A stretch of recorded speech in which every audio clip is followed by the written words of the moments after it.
Moi, j'en prendrai quelques-unes aussi après. Ouais. On peut commencer. 1, 2. Voilà, on attend les derniers émargements et on va pouvoir commencer. Le sujet est dense. Voilà, avant de faire les présentations et une brève introduction, juste pour le déroulé de la réunion, nous sommes très nombreux, vous êtes plus de 140. Il y a beaucoup de monde aussi sur le live. Pour qu'ils puissent entendre, il faut que les questions qui seront posées soient posées de façon disciplinée, sans rentrer dans le détail de votre cas particulier. C'est juste pour que ça fasse avancer l'information pour l'ensemble de l'assistance. Voilà. Après, les questions plus précises pourront être posées à la suite, c'est-à-dire il y a un petit pot à la fin, donc on pourra encore rediscuter ensemble. Voilà. Donc merci pour votre discipline. Bien, écoutez, je suis en tant que président de la SHF Occitanie, je suis heureux de vous accueillir si nombreux pour cette conférence. Pour se présenter, bon, la SHF Occitanie, c'est la déclinaison régionale de la SHF. La SHF, beaucoup de gens la connaissent, mais peut-être n'identifient pas toutes les missions qui sont réalisées par la SHF. Bon, bien sûr, ça regroupe les différentes races, les Celtes français, les Anglos, les Arabes, les poneys de sport, les Anglo-Arabes, les Arabes. Voilà, il y a 26 Stugbook qui sont affiliés à la SHF. Et la SHF s'occupe donc traditionnellement du contrôle de performance de 0 à 3 ans dans toutes les régions, et après du circuit de valorisation qui se déroule pour les 4-6 ans, soit en cycle libre, soit en cycle classique, toutes disciplines confondues. Depuis quelques années, la SHF a souhaité marquer son ancrage agricole et accompagner la professionnalisation des structures d'élevage. Déjà l'an dernier, 4 régions pilotes ont été choisies par la SHF pour apporter cette information dans les régions concernées, en collaboration avec les conseils des chevaux, avec les chambres d'agriculture et tout organisme régional qui pouvait apporter de l'information. J'ai demandé pour notre région Occitanie qu'on soit les premiers en 2024 à apporter cette information. Force est de constater que l'information est attendue sur le sujet.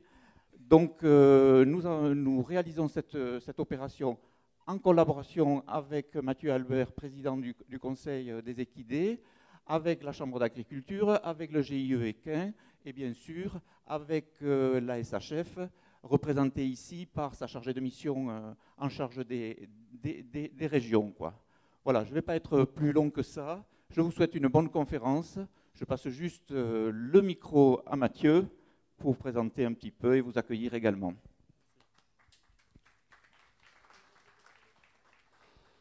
Bonjour à tous, donc Mathieu Albert, je suis le président du Conseil des équidés d'Occitanie.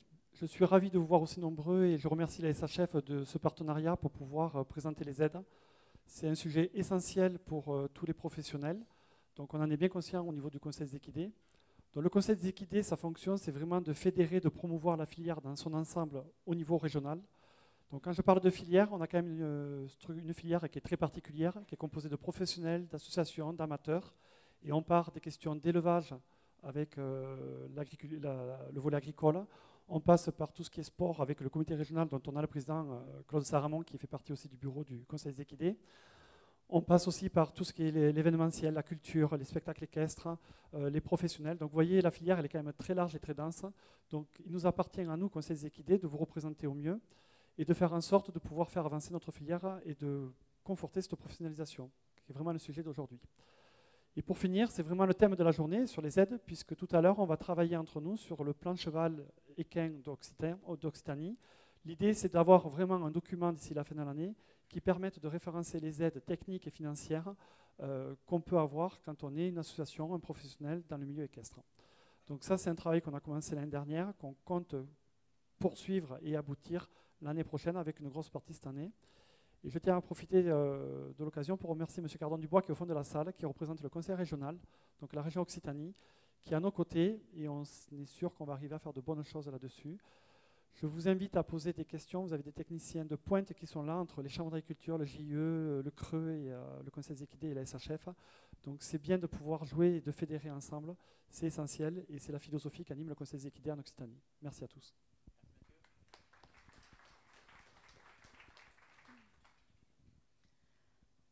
Donc, bonjour à tous, Myriam Gaspard de la Chambre régionale d'agriculture d'Occitanie. Donc, je remercie le Conseil des équidés et puis le GIE élevage de me donner l'opportunité de vous informer. Donc, lors de cette matinée, je vais vous présenter une information de base concernant la politique agricole commune et puis les aides régionales. Donc, M. Caron-Dubois il pourra largement compléter si j'ai oublié quelques points.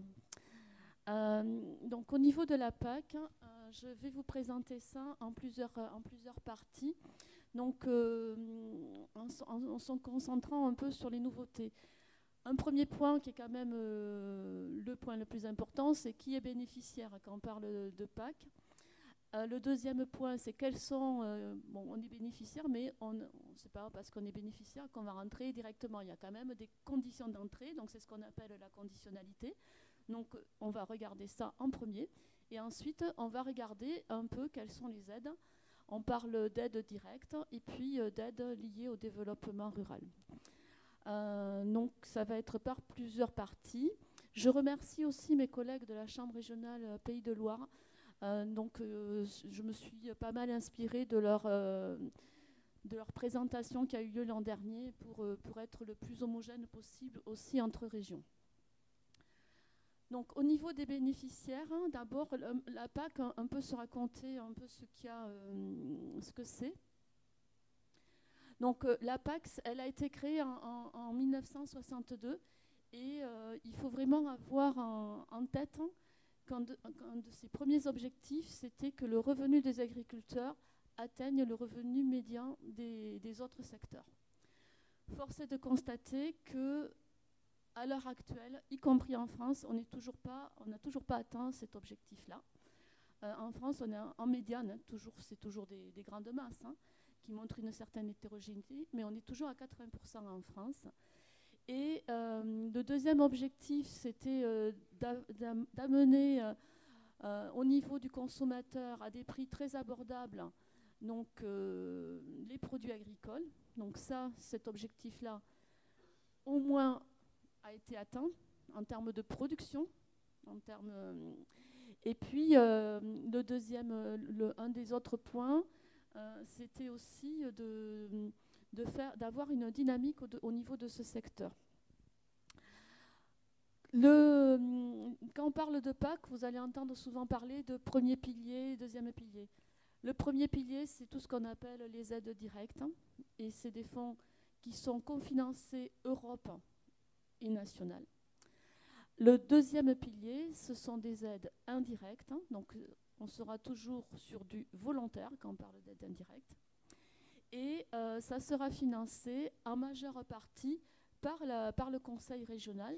Et pour les aides que l'on verra, le bio, l'ICHN, les mesures agri-environnementales, la prédation, les risques, ça c'est plutôt le niveau national qui va être le cofinanceur de l'Union européenne. À chaque fois, il faut bien avoir conscience que, notamment pour le deuxième pilier, s'il n'y a pas de cofinanceur, quelle que soit son échelle, agence de l'eau, région, État, il n'y aura pas d'argent de l'Europe et il n'y aura pas de financement. Le premier pilier, par contre, là, l'État, il sert juste de caisse, en fait. Il sert juste de transit.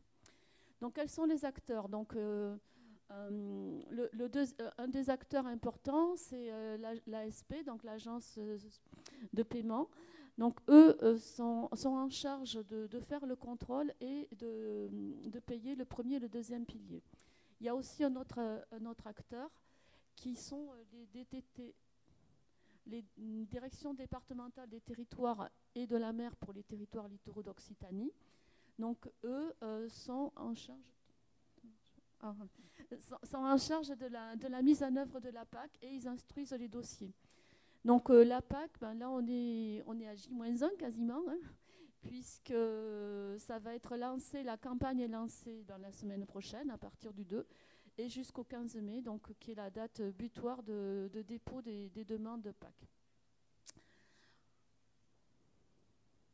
Donc, qui y a droit?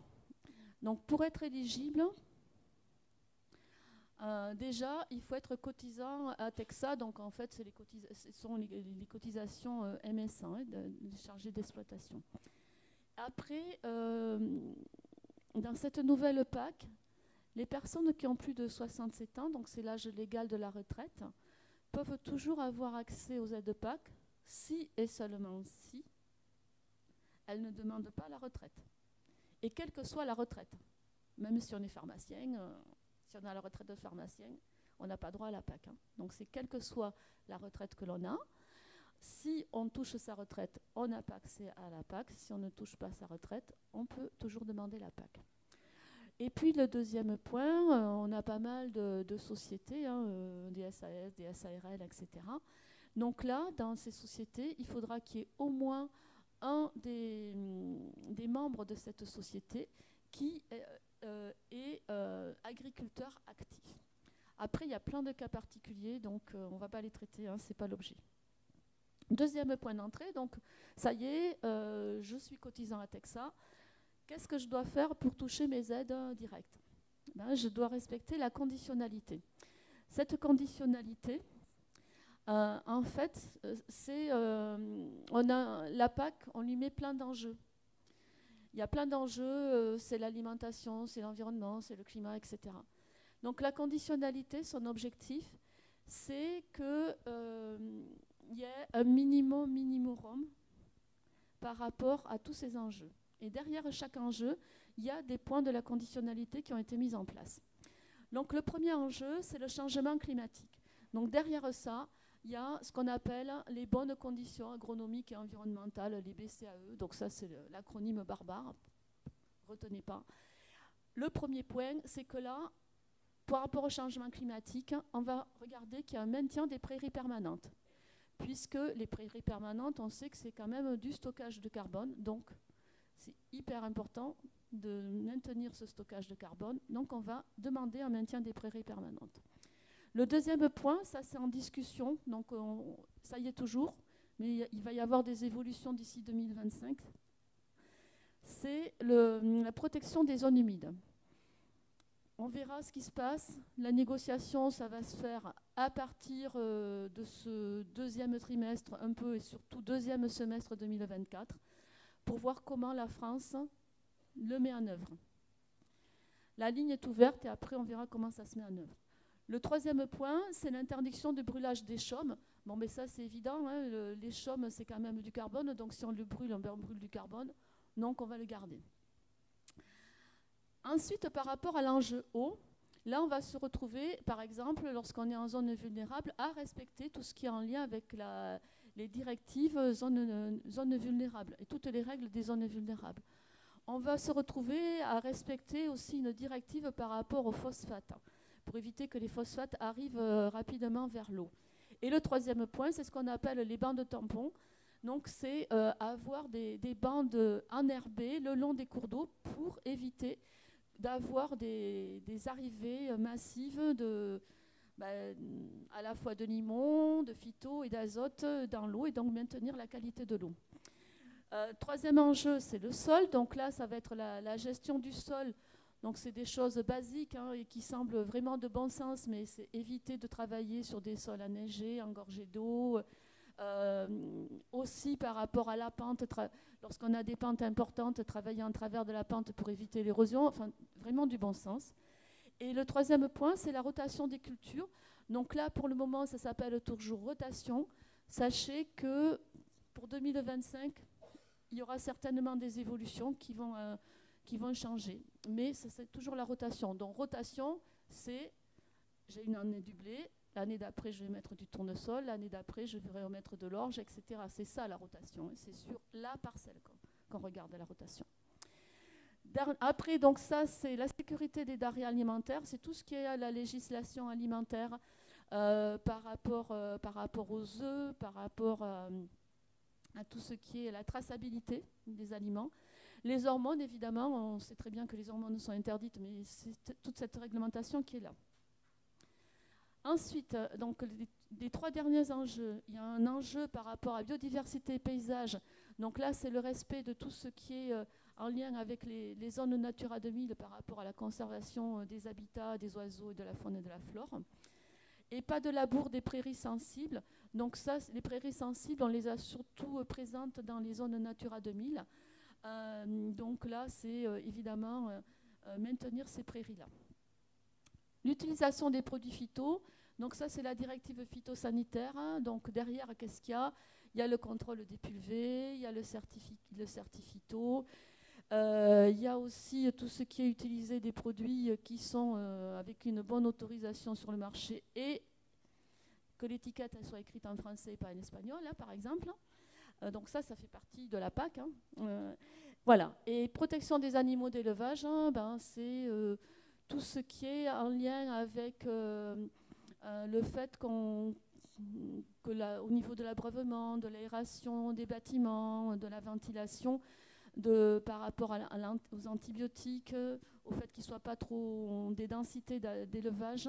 Donc tout ça, c'est là-dedans.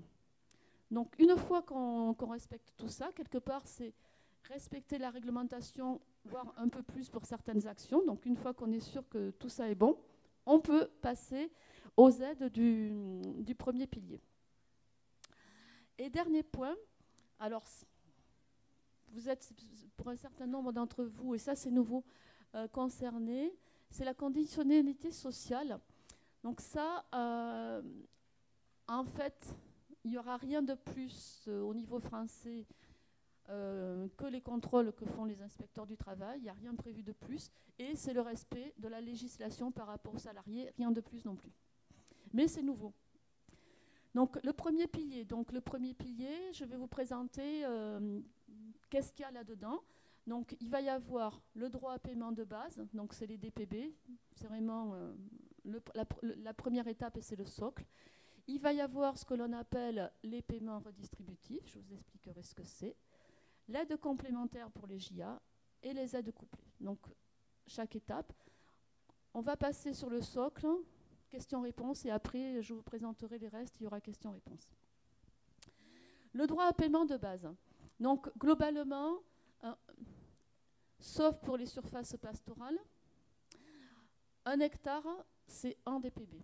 Et dans les surfaces pastorales, comme dans les surfaces pastorales, on peut se retrouver par exemple avec des rochers sur ces surfaces pastorales, des endroits où les animaux ne peuvent pas passer.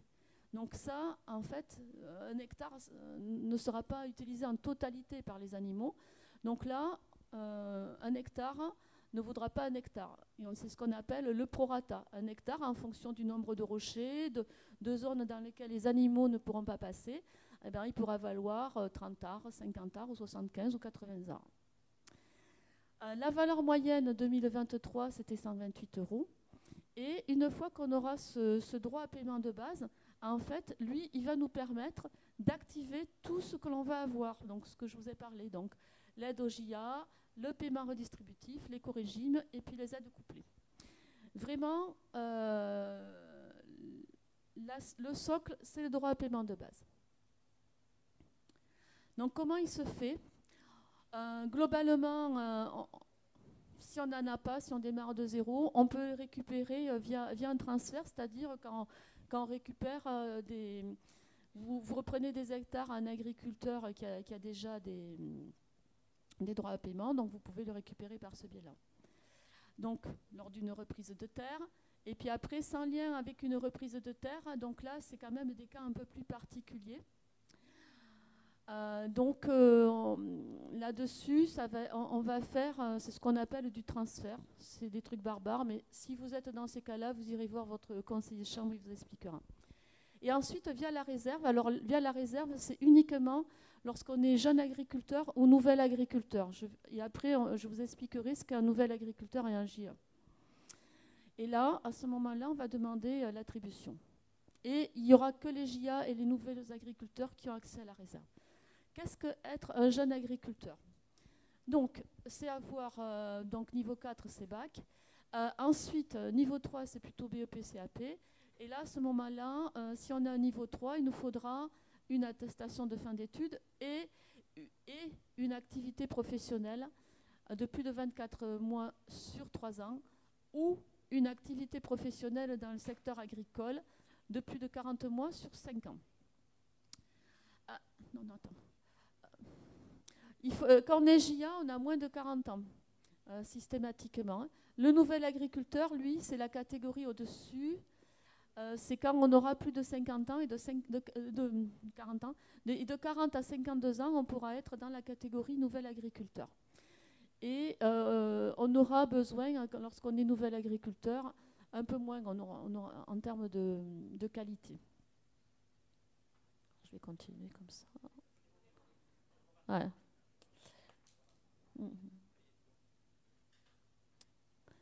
Ok.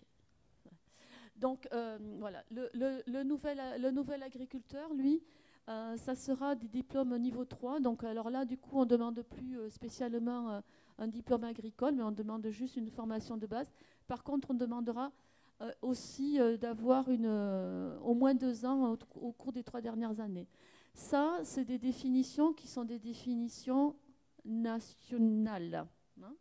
Donc après, les régions, elles peuvent changer, être plus disantes que le niveau national si elles le souhaitent. Hein. Donc, un exemple, du coup, complètement fictif, hein. Une exploitation qui a 20 DPB et 30 hectares de prairies permanentes, du coup, elle va avoir ses 20 hectares, hein, ses 20 DPB, et ça va être à 128 €. Donc, elle aura déjà, par la PAC, elle peut récupérer 2 560 € qui vont arriver par les 20 DPB.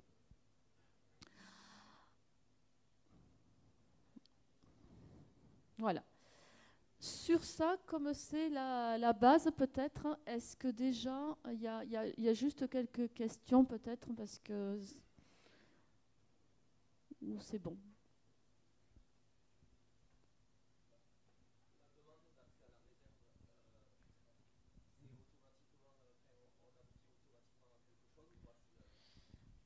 Alors, c'est pas gagné. Mais par contre, non, parce qu'en fait, il y a quand même un volume qui est pas si énorme que ça. Donc, c'est pas automatique. Hein. C'est pas parce que vous allez en demander 50 que vous en aurez 50. Par contre, en fonction vous en aurez. Mais par contre, je sais pas, il faut pas s'attendre à en avoir 50. Voilà. Ouais, c'est pas automatique. Parce qu'en fait, bon, il n'y en a pas tant que ça quand même hein, qui remontent. Voilà.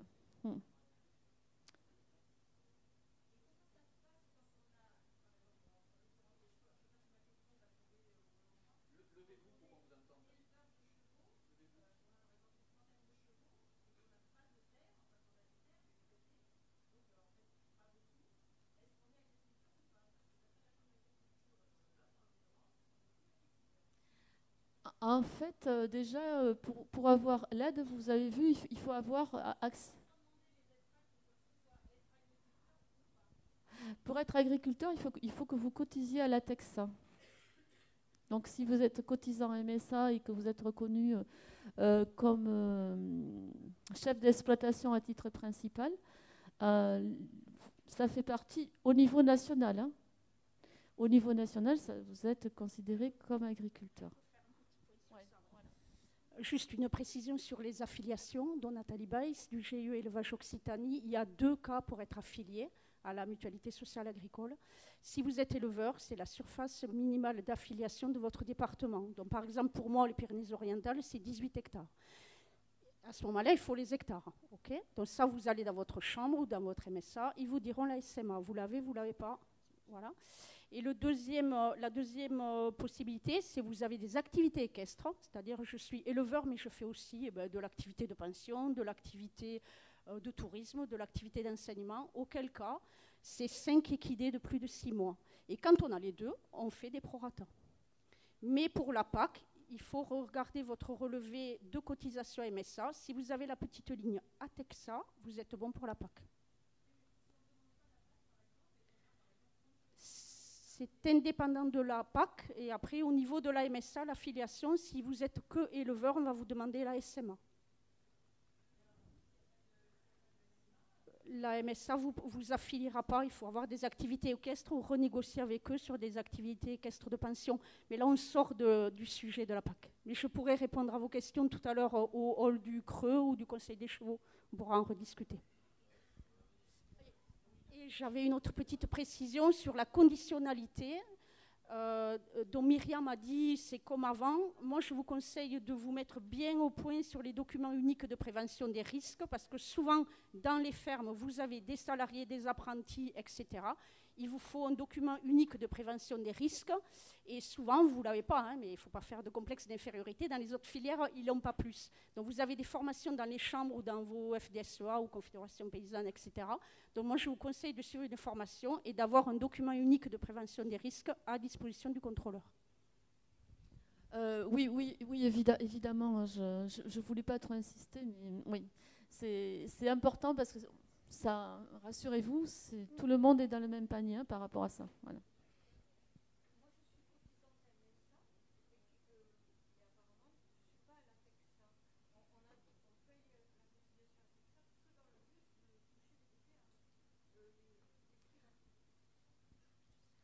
Alors,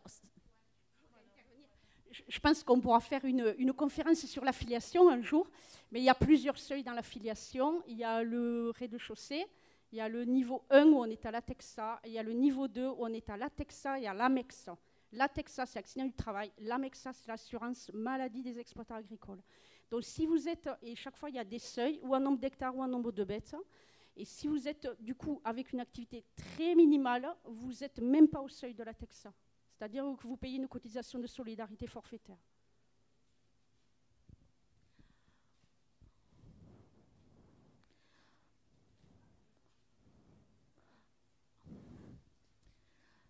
Donc, globalement, retenez que vous regardez si vous êtes à Texa ou pas, au niveau de la PAC, et après, allez voir en détail. Ensuite, donc, on a fait le socle.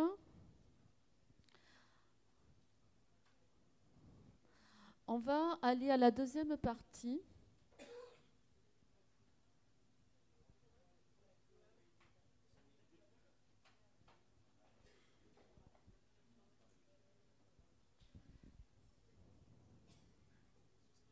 Ouais. Je pense.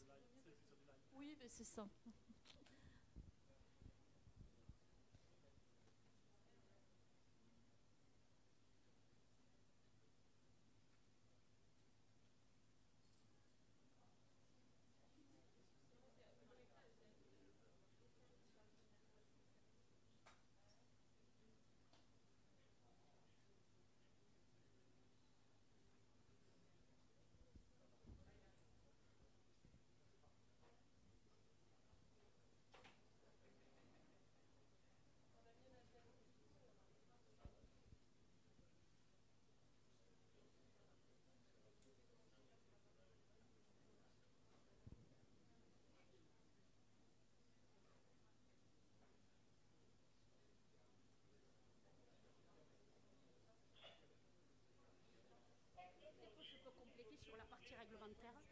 Le temps qu'il y ait les problèmes techniques régularisés. Juste sur la partie conditionnalité, je vous rappelle quand même que vous êtes censé tenir un registre d'élevage. Donc j'espère que vous l'avez tous à jour avec le nombre de bêtes, leur identification. Et dans ce registre d'élevage, vous devez aussi avoir tout le volet sanitaire de suivi de vos animaux. Donc c'est un document réglementaire que vous devez tous avoir sur vos fermes. Donc, dans la conditionnalité, si vous avez un contrôle ASP qui vient, généralement, la première chose qu'il va vous demander, c'est le registre d'élevage. Donc, il y a des modèles en ligne, sinon vous voyez avec vos chambres d'agriculture, vous pouvez le tenir comme vous voulez, informatiquement, papier, comme vous voulez. Le principal, c'est de l'avoir et de garder la traçabilité des éléments pendant 5 ans. Oui, ça peut être un agenda, hein, tout simplement, hein, mais par rapport au traitement que vous avez, etc.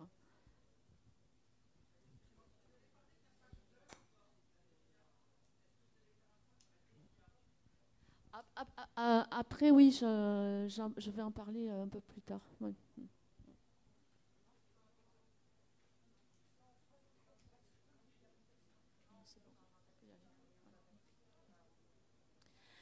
Donc là, on avait le premier. Donc le socle, c'est les droits à paiement. Et ces droits à paiement, on a vu que ça ouvrait droit à ce qu'on appelle le paiement redistributif, l'éco-régime et l'aide. Alors, le paiement redistributif, globalement, comme on l'a dit, il faut avoir au moins un DPB. Ça va être au niveau des exploitations, il y a un forfait qui est mis en place. Ce forfait, c'est la moyenne des exploitations nationales, dans ces 52 hectares. Et c'est un forfait à l'exploitation. Ça va être un forfait à l'hectare. Là aussi, on a une enveloppe, donc ça bouge d'une année à l'autre. En 2023, c'était 49 € par hectare, fois 52 hectares. Comme ça, vous allez voir à peu près ce que ça donne derrière. Donc, sur toujours cette exploitation, donc ça fait 1400 €, un peu plus de 1400 €. Ensuite, l'aide complémentaire pour les JA. Donc, cette aide complémentaire pour les JA, elle va se mettre en place dès lors que l'on aura un agriculteur dans l'exploitation. Ce n'est pas la dotation jeune agriculteur, c'est une aide complémentaire au JA. Donc, je rappelle, le JA, c'est 40 ans ou moins. Pour avoir cette aide complémentaire, le JA, il pourra le demander jusqu'à 5 ans après son installation, c'est-à-dire qu'on est en 2024, on va remonter jusqu'en 2019, et il n'y a droit qu'une fois, c'est-à-dire que s'il a déjà demandé, y a pas, enfin, ça sera 2019-2024, quoi. Il n'y a pas plus loin. Ensuite, là-dessus, c'est un forfait au niveau national. Et le forfait, il est de 4 469 € par exploitation. Et quand on est dans un GAEC, par exemple, si on a un JA dans un GAEC, donc on aura une part qui sera là-dedans. Ouais. Donc globalement, toujours la même exploitation, hein, si elle a un JA dans ce même type d'exploitation, si c'est un JA, eh ben, elle aura accès en plus à 4 500 € en plus par rapport à l'autre. Le deuxième point, alors là c'est la nouveauté, c'est l'éco-régime. On va passer un peu plus de temps là-dessus. Donc au niveau de l'éco-régime, globalement, la PAC, en fait, elle s'est négociée. Quand elle s'est négociée, on n'avait pas ces soucis d'alimentation et ça a été plutôt le volet environnement qui était plus, entre guillemets, important. Donc, il y a le volet éco-régime. Au niveau français, la France a décidé de passer dans l'éco-régime selon 3 solutions. Un agriculteur, et c'est quand même 25% de l'enveloppe, hein, de l'ensemble des aides.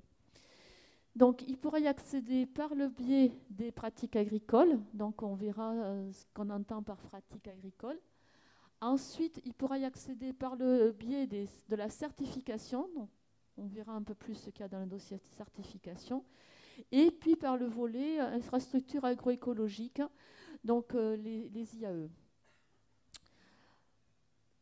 Au niveau des pratiques agricoles, donc on va regarder les terres arables, les cultures permanentes et les prairies permanentes. Et dans chacune, on va avoir à respecter des éléments.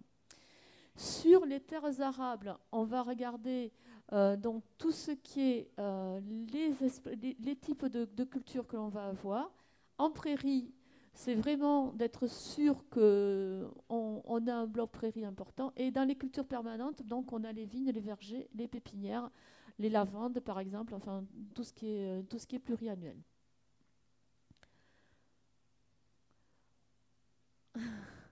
Au niveau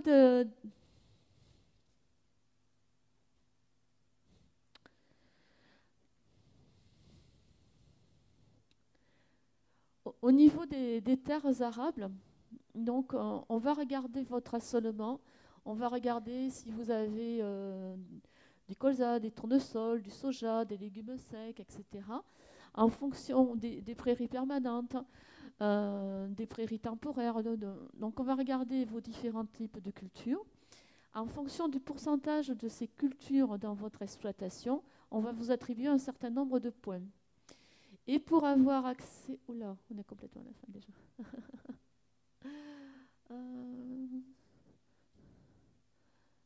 C'est la 27.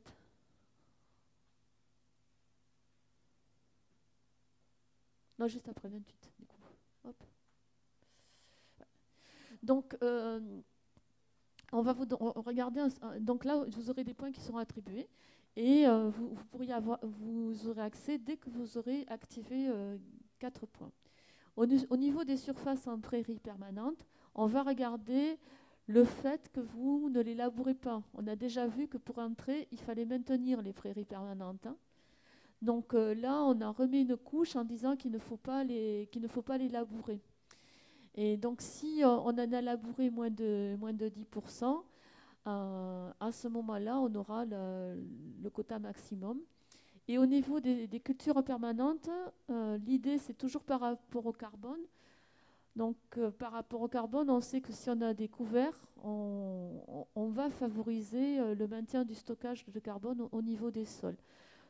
Du coup, c'est pour ça qu'au niveau de l'écorégime, on va se retrouver avec une exigence par rapport aux intrants enherbés.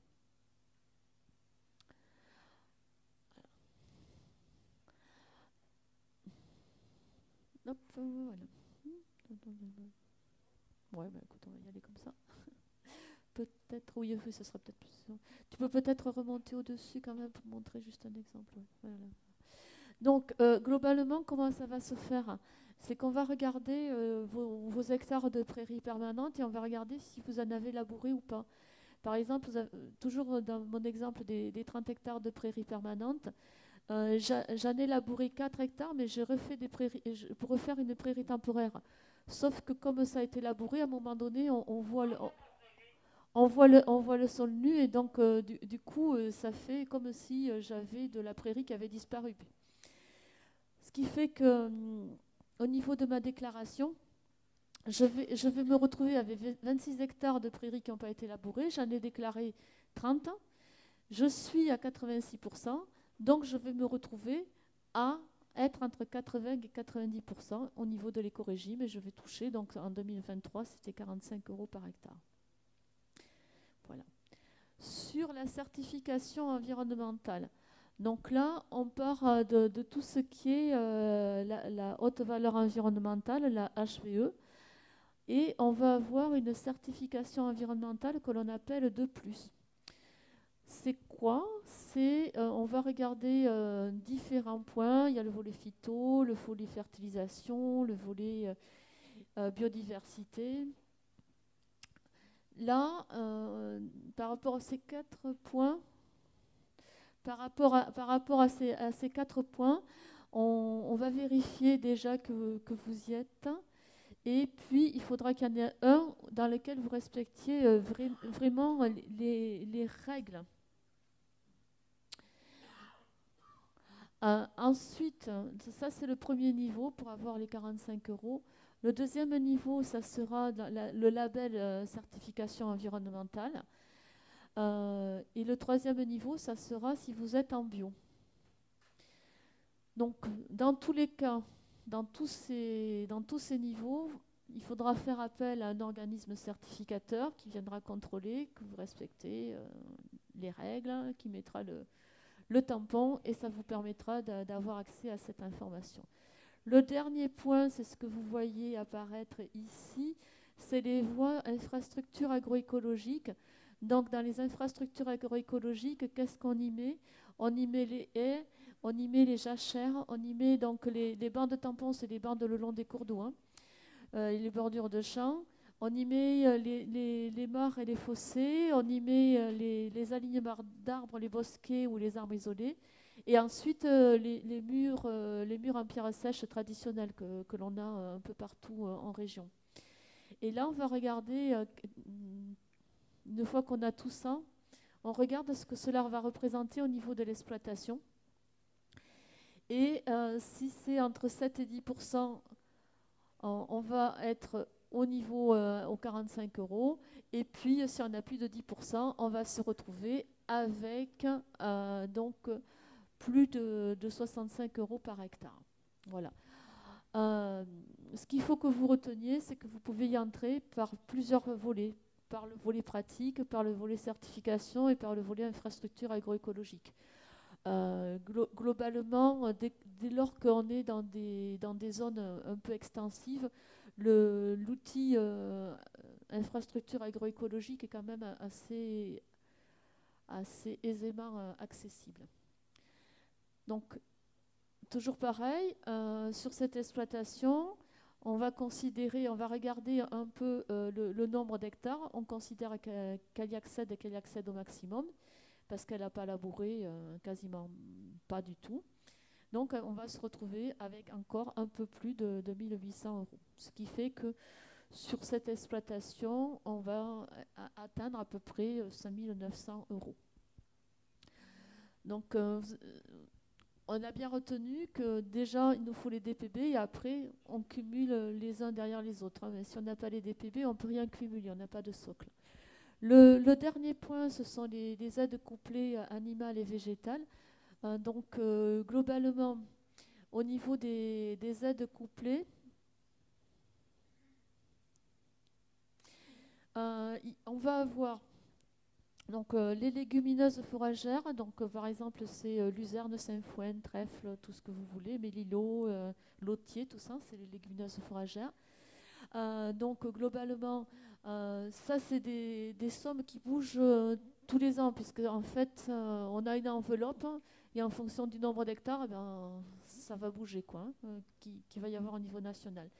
Et on va se retrouver avec des aides aussi, par exemple, pour la région, avec le riz et le blé dur. Et après, on va avoir des aides par type d'animaux. Pour les bovins, ça va être sur les animaux de plus de 6 mois. Pour les caprins, les ovins, et puis après, aides aux veaux sous la mer. Globalement, les aides caprines, ovines, veaux sous la mer n'ont pas bougé. Les aides ovines ont pas mal bougé cette année. Non, voilà, pour le moment, voilà.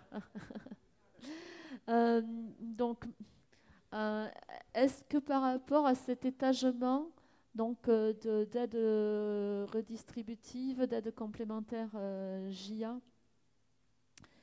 et ouais. Ouais, éco-régime. Ouais.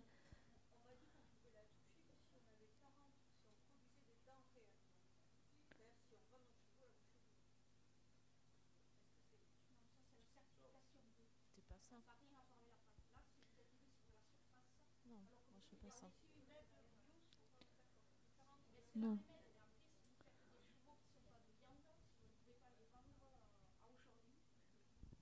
Aujourd'hui, vous devez appliquer le cahier des charges des ruminants pour les équins. Donc, vous êtes considérés comme des vaches, des bovins, mais c'est pas, en soi, ce n'est pas un problème, hein, c'est pareil, c'est des herbivores. Dont les terres peuvent être certifiées bio, mais les animaux aujourd'hui, que ce soit Écossaire ou les autres organismes certificateurs, on ne peut pas certifier les animaux, sauf dans la filière trait, parce qu'ils partent à la viande. Donc vous avez les terres qui sont bien en bio, mais les animaux ne sont pas commercialisés en bio, sauf dans quelques cas particuliers, et c'est la viande en particulier.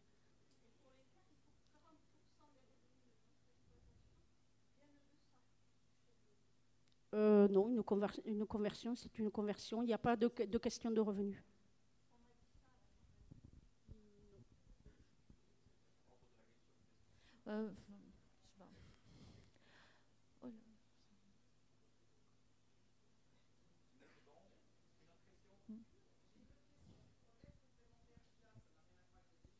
Non. Non. Il faut avoir la condition être jeune agriculteur. Non, non, non, il faut être jeune agriculteur. Oui.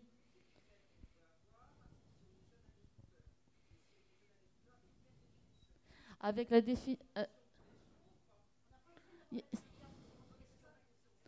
non. Non.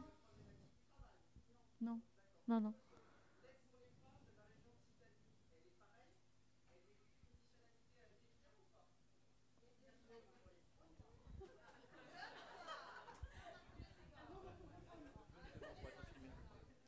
Bonjour.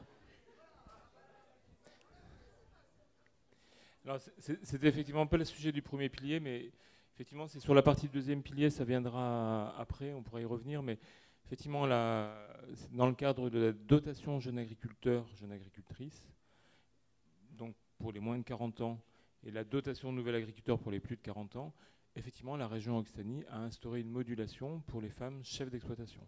Et donc, c'est uniquement soit dans le cadre d'une demande d'aide auprès de la dotation jeune agricultrice, soit, quand on a moins de 40 ans, soit une demande d'aide auprès, quand on a plus de 40 ans, pour la dotation nouvelle agricultrice.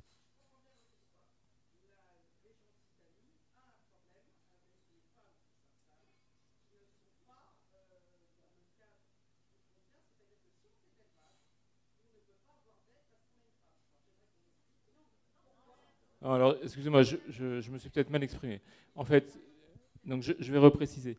La région Occitanie donc, intervient, comme ça a été dit au tout début, sur les aides du deuxième pilier. Les aides du deuxième pilier, c'est un certain nombre d'aides au titre de l'investissement, accompagnement à l'investissement, et au titre de l'installation. Oui, mais je précise parce que, pour que ce soit effectivement bien clair pour tout le monde. Au titre de l'accompagnement à l'installation en agriculture, il y a deux types d'aides. La dotation jeune agriculteur et la dotation nouvel agriculteur. Si vous souhaitez vous installer en agriculture, que vous soyez un homme ou une femme, peu importe, vous pouvez effectivement faire cette demande. Si vous avez moins de 40 ans, c'est une TJA. Si vous avez plus de 40 ans, c'est une DNA. Donc vous faites une demande. Donc il n'y a pas de problème particulier, ni avec les hommes, ni avec les femmes. C'est le porteur de projet qui fait une demande pour être accompagné dans la création de son activité agricole. Mais voilà.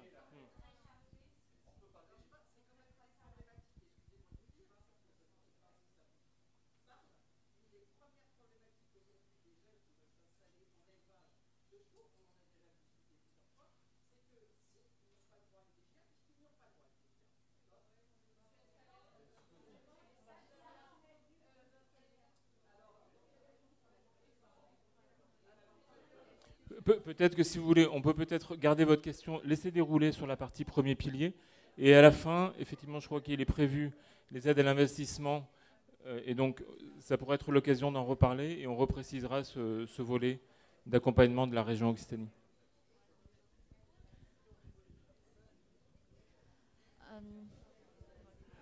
Pour vos interventions, si c'est trop détaillé ou trop long, bon, il y a des cas particuliers, vous êtes là pour venir chercher des informations, on vous en remercie.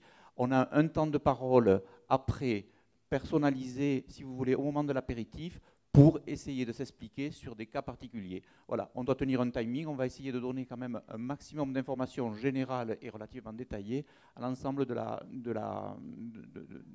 l'assistance. Voilà, donc, on n'oublie pas votre question, on la note, on y répondra en différé. Voilà, merci. Alors, je pense que c'est à l'envers. Il y a Issa Chan avant. Ouais. Bon. Ah non. Non. Ouais, avant. Ouais, bon, que tu n'allais pas Paris, je ne vais pas en parler. Oui. Oui. Oui.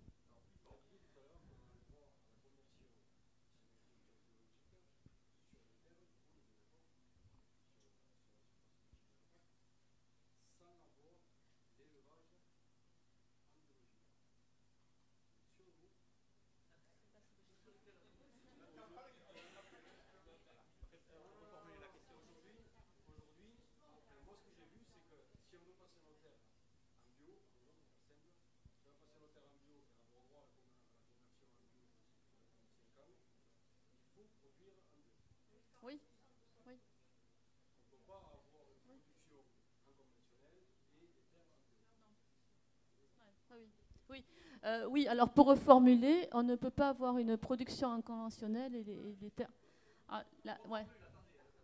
Donc la question c'est est-ce que je peux avoir une production conventionnelle et des terres en bio, notamment lorsque j'ai une production animale, hein. Donc, c'est bien ça, j'ai bien reformulé. Donc, en fait il vous faut une production bio et des terres bio. Voilà, les deux sont liés. Donc, juste un point donc, sur le deuxième pilier. Je vais essayer de balayer assez vite. Donc, on va parler des aides à la surface. Donc, il y a l'indemnité compensatrice handicap naturel qui est l'ICHN, le dossier bio, les mesures agro-environnementales et climatiques. Et après, un petit zoom sur les aides à l'investissement. Donc, les trois premiers points, ce sont des aides qui sont financées par le côté État, donc du deuxième pilier. Donc, au niveau de l'ICHN, donc indemnité compensatrice handicap naturel.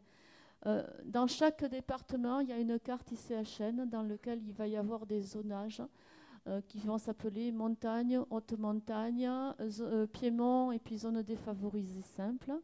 C'est encore ce nom-là hein, au niveau des cartons. Et il va y avoir des zones qui vont être considérées comme sèches et d'autres non sèches. Donc dans chaque département, vous avez une cartographie ICHN. Au niveau de cette cartographie ICHN, déjà, comment on y rentre?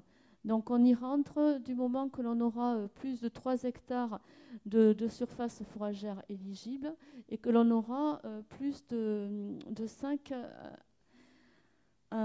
animaux reproducteurs.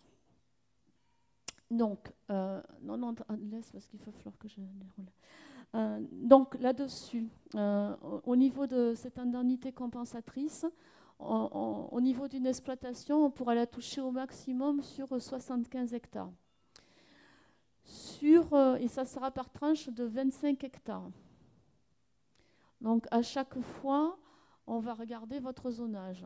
Mettons, vous êtes en zone de haute montagne sèche. On aura tout le temps 70 €. Ça, c'est ce qui vient de l'ancienne PAC. C'est un petit reliquat, parce qu'il y avait une autre mesure qui existait avant. Je passe les détails. Mais 70 €, ça, on va l'avoir tout le temps. Et ensuite, on va avoir le maximum qui est alloué à la catégorie, mettons, montagne sèche ou haute montagne sèche. Si on a une haute montagne sèche, on va avoir donc 70 € plus 385 €. Ensuite, de 25 à 50 hectares, on va avoir 33% de cette somme-là. Ça va faire de 256 €.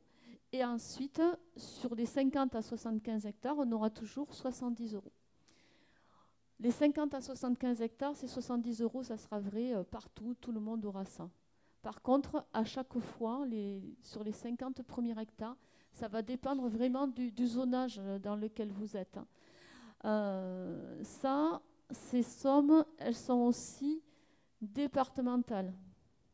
Donc, si vous voyez que vous êtes dans une zone ICHN, que vous avez plus de 5 animaux reproducteurs et plus de 3 hectares de surface fourragère, à ce moment-là, le plus simple, c'est d'aller voir votre conseiller chambre d'agriculture et il vous dira ce à quoi vous avez droit, parce que c'est vraiment par étapes. Hein, et retenez que vous pouvez aller au maximum jusqu'à 75 hectares et que c'est par tranche de 25 hectares et que c'est vraiment en fonction de votre zonage. Voilà. C'est ça.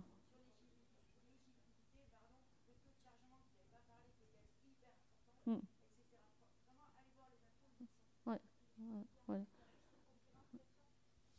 Il y a juste un complément sur les reproducteurs actifs. Donc là, c'est une définition particulière, différente aux espèces ruminantes.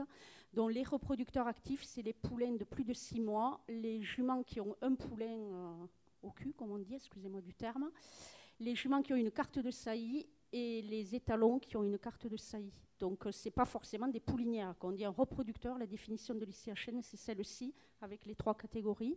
Il y a effectivement un critère de chargement, qui est important, et il y a une détention obligatoire des animaux 3 mois consécutifs intégrant le 30 mars. C'est pour ça que vous devez aussi avoir un registre d'élevage très précis. Et par rapport au chargement, j'insiste, hein, c'est vraiment par département. Voilà. Et donc vraiment, rattachez-vous à votre département parce qu'il y a autant de cas que de départements. Et dans un département, on peut se retrouver avec 5 classes différentes. Donc vraiment, rattachez-vous à ça.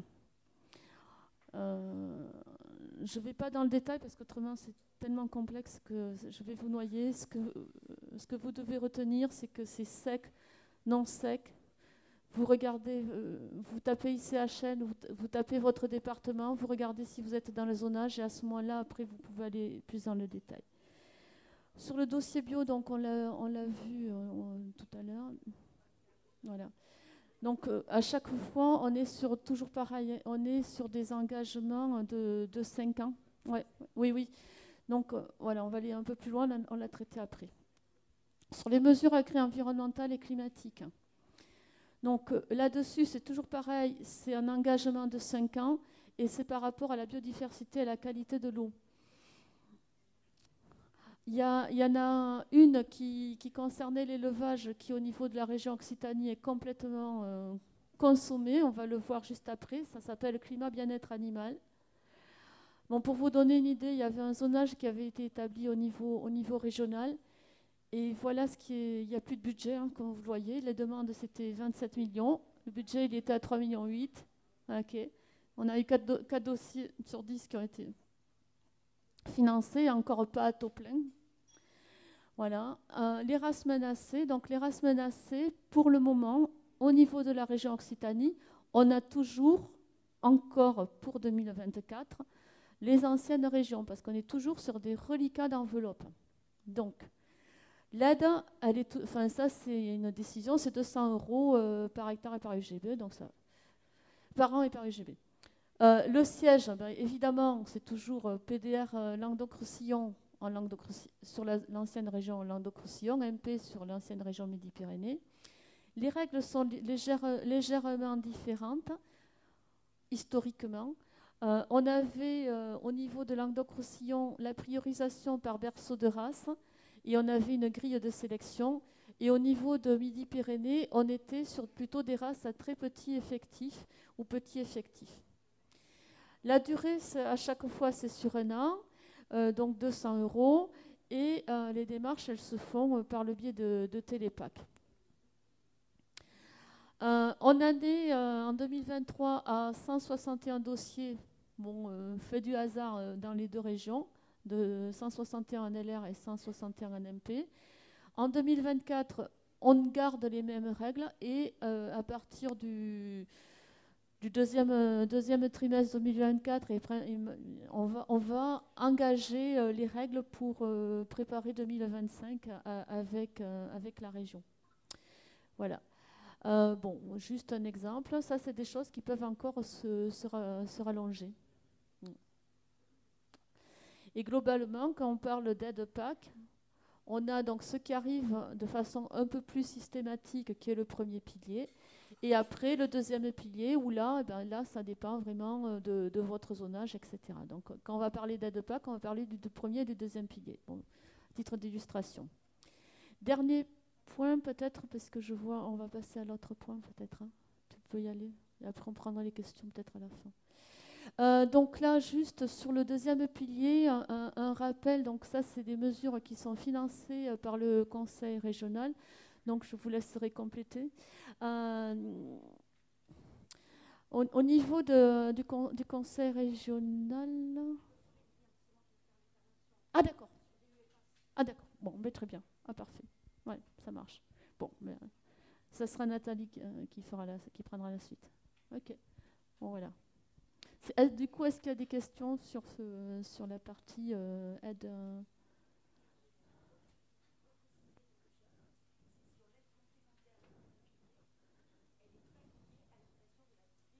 Non. C'est ça. Ouais. Le premier pilier, ce n'est pas la DGA. La DGA, c'est vraiment... Par contre, il faut respecter les règles, hein, qu'on en a vu. Hein. Donc, si on respecte les règles de JA, on a droit à l'aide de premier pilier complémentaire à JA. Et la DGA, c'est des règles régionales et c'est autre chose. Voilà. La DGA et la DNA, ce sont des règles régionales hein, et c'est complètement différent. Voilà.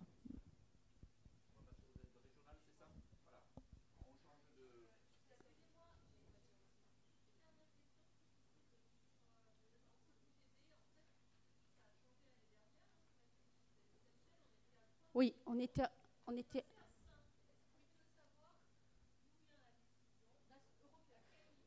La décision est européenne et on reste bien sur les reproducteurs actifs avec la définition que je vous ai donnée. Voilà, qui doivent être présents un mois consécutif intégrant le 30 mars. Oui.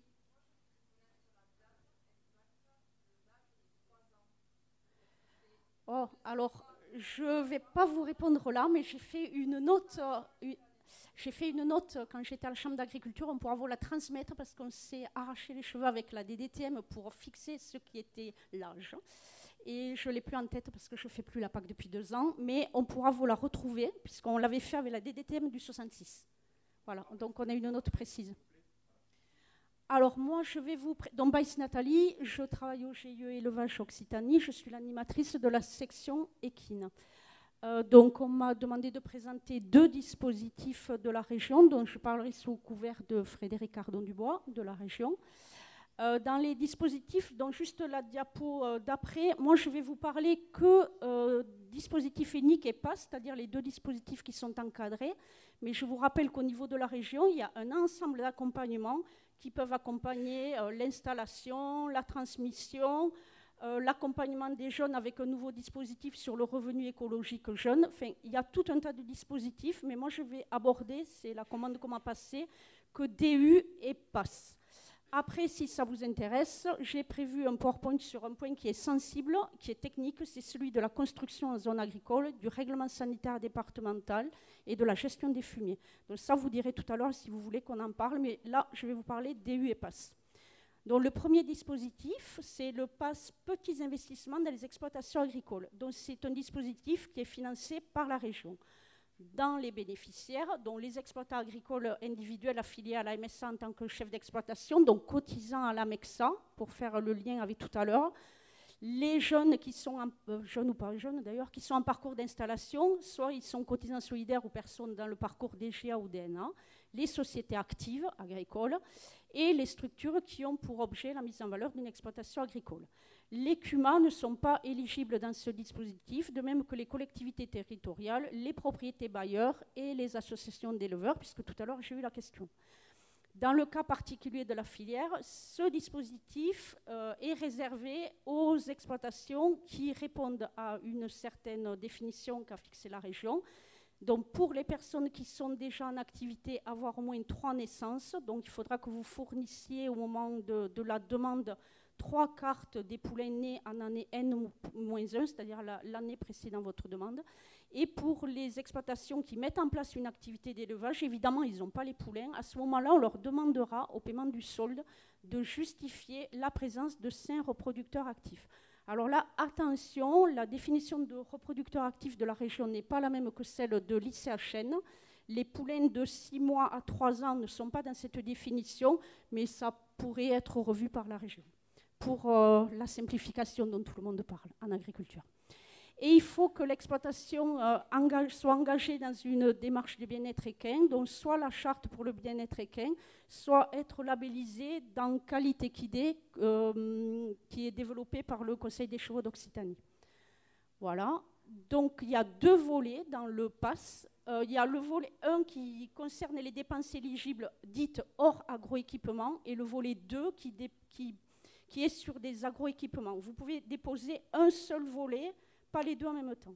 Donc dans le volet 1, vous avez tout ce qui concerne l'aménagement intérieur des bâtiments d'élevage, les matériels, les équipements pour les productions animales, les équipements qui permettent l'amélioration de la performance énergétique, les investissements liés au bien-être et à la qualité de vie au travail, tout ce qui est aménagement des ateliers de transfo, de commercialisation, les activités agritouristiques, camping, chambre d'hôte, gîte, j'en passe, et les équipements de production de la filière végétale, dont moi je ne vous parlerai pas. Par contre, le dernier point, je ne vous l'évoquerai pas.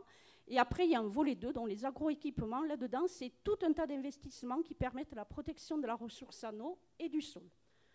Voilà.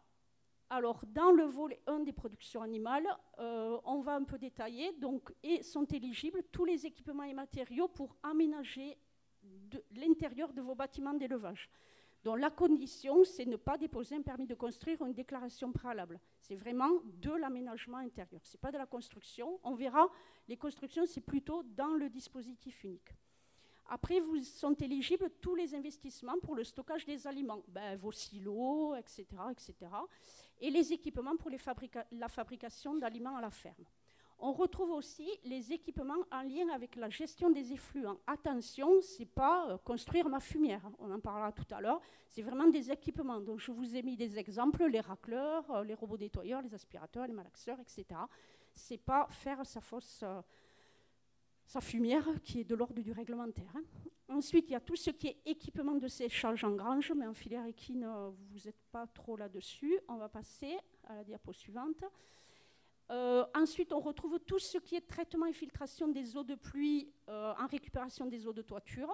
Tous les équipements de contention, dont là j'ai appris par M. Cardon-Dubois que les ronds de longe ont été réintroduits alors qu'ils avaient été exclus. Vont être, excusez-moi. Voilà, donc ça, on peut remercier la profession agricole et la région qui a accepté de re-rentrer les ronds de longe comme équipement de contention. Tout ce qui est équipement de mise bas, de gestation, les caméras, les systèmes EasyFall, etc. Tous les équipements liés au bien-être animal, les équipements sanitaires et de biosécurité, donc c'est bien des équipements, et le matériel roulant non motorisé pour l'élevage. Donc je vous ai mis un exemple, les chariots. Dans les productions animales aussi, sur le volet environnement, on trouve tout ce qui est chauffe-eau solaire, ventilation, les équipements liés à l'ergonomie, l'acquisition de logiciels pour la commercialisation des troupeaux. C'est bon. Je vais un peu vite pour récupérer du temps. On a ensuite un volet transformation et commercialisation et agritourisme. Là, ça concerne tous les aménagements, tous les équipements liés à la transfo. Supposons que j'ai un quai de traite pour traire mes juments ou mes ânesses et je fais derrière des produits, etc. C'est là aussi, je fais de la viande de chevaline et je vends. On va retrouver ces aménagements de locaux dans les ateliers transfo et dans les boutiques sur ce volet-là.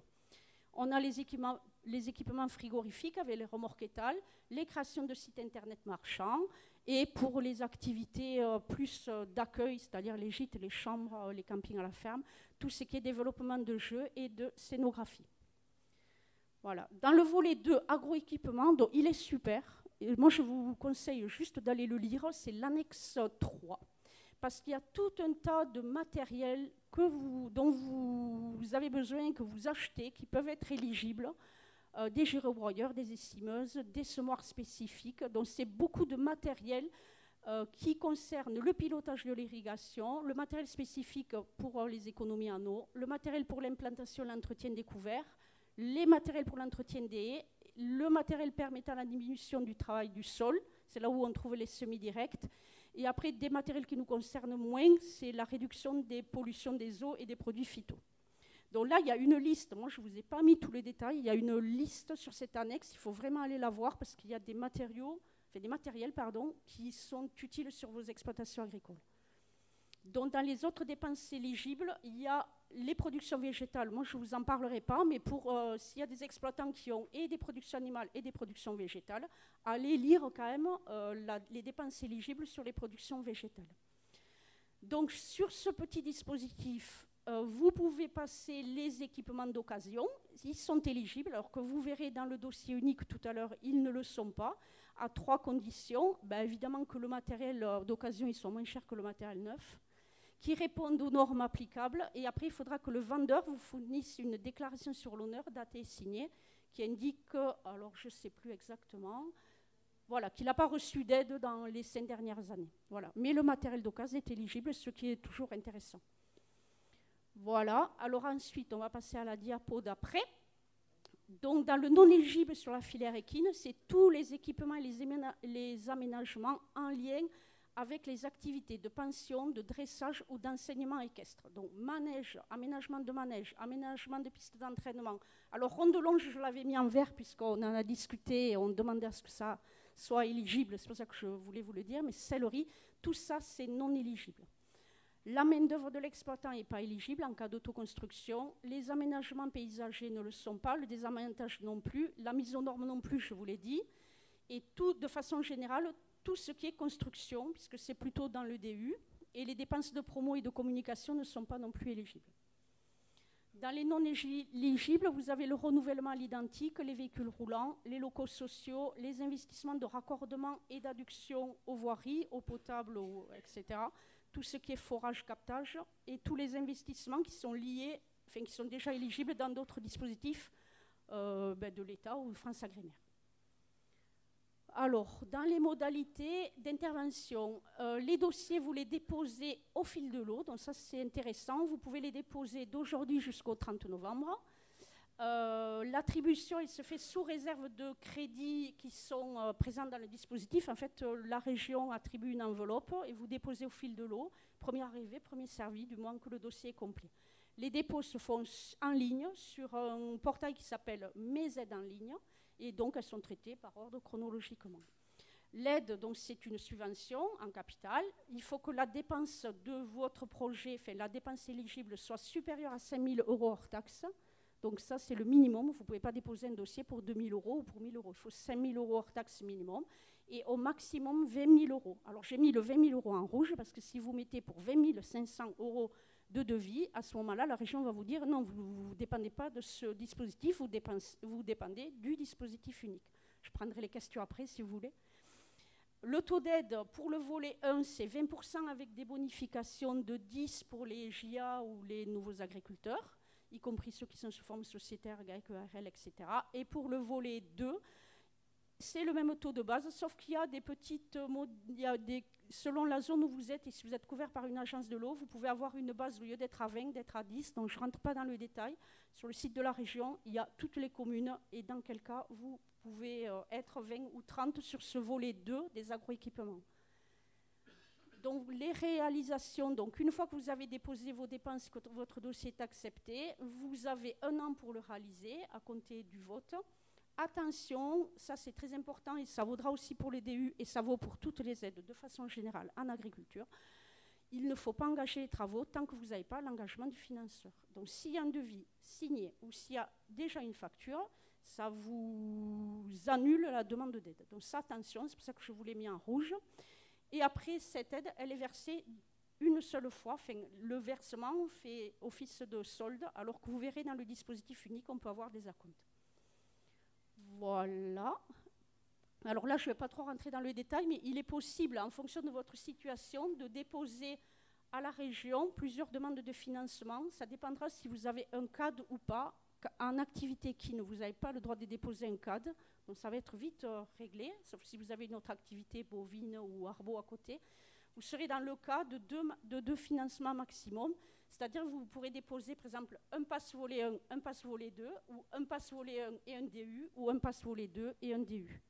Voilà, vous êtes limité à 2 financements maximum sur la période 2023-2027. Voilà, et vous ne pouvez pas déposer un DU et un pass en même temps. Donc sur la partie pass, s'il y a des questions, il y en avait une d'une...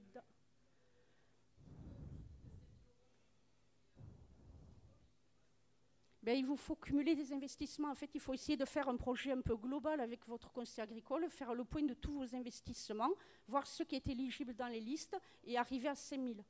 Donc, vous pouvez avoir quelques râteliers balles rondes, un système d'abreuvement, etc., etc.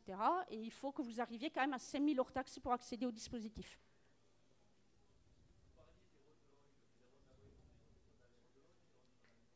Alors aujourd'hui, c'est le rond de Longe. Après, il faut qu'on ait une discussion.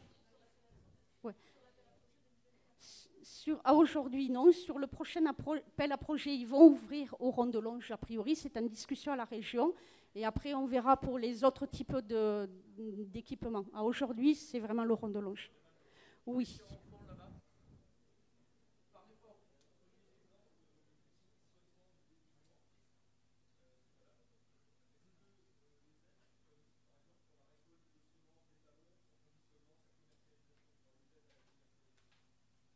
Alors là, vous me posez une colle.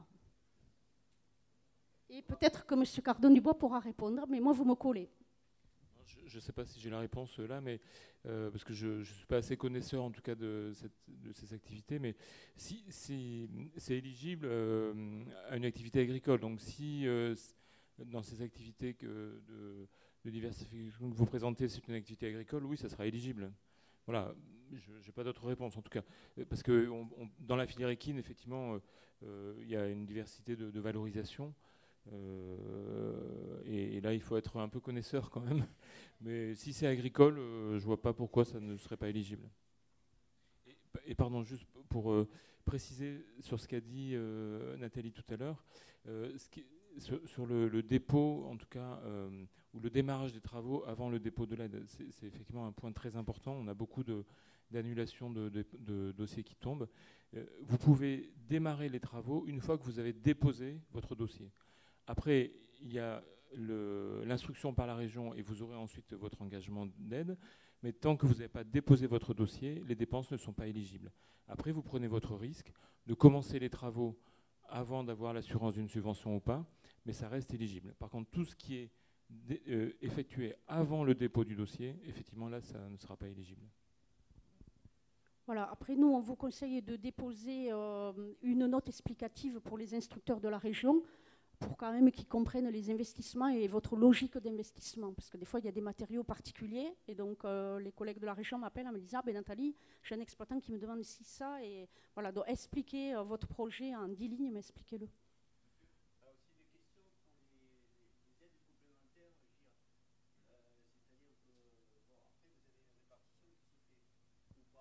Là, sur le PASS, vous déposez et les dossiers sont traités par ordre d'arrivée de dossiers complets. Ah, la majoration des 10%. La majoration des 10%, elle est sur les JA ou sans JA et sur les nouveaux installés, c'est-à-dire les gens qui ont fait un parcours...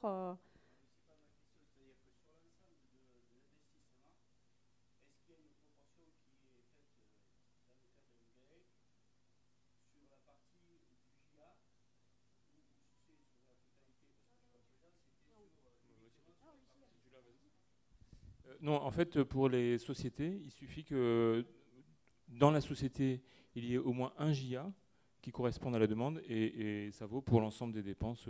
C'est le projet qui est accompagné avec la modulation JA.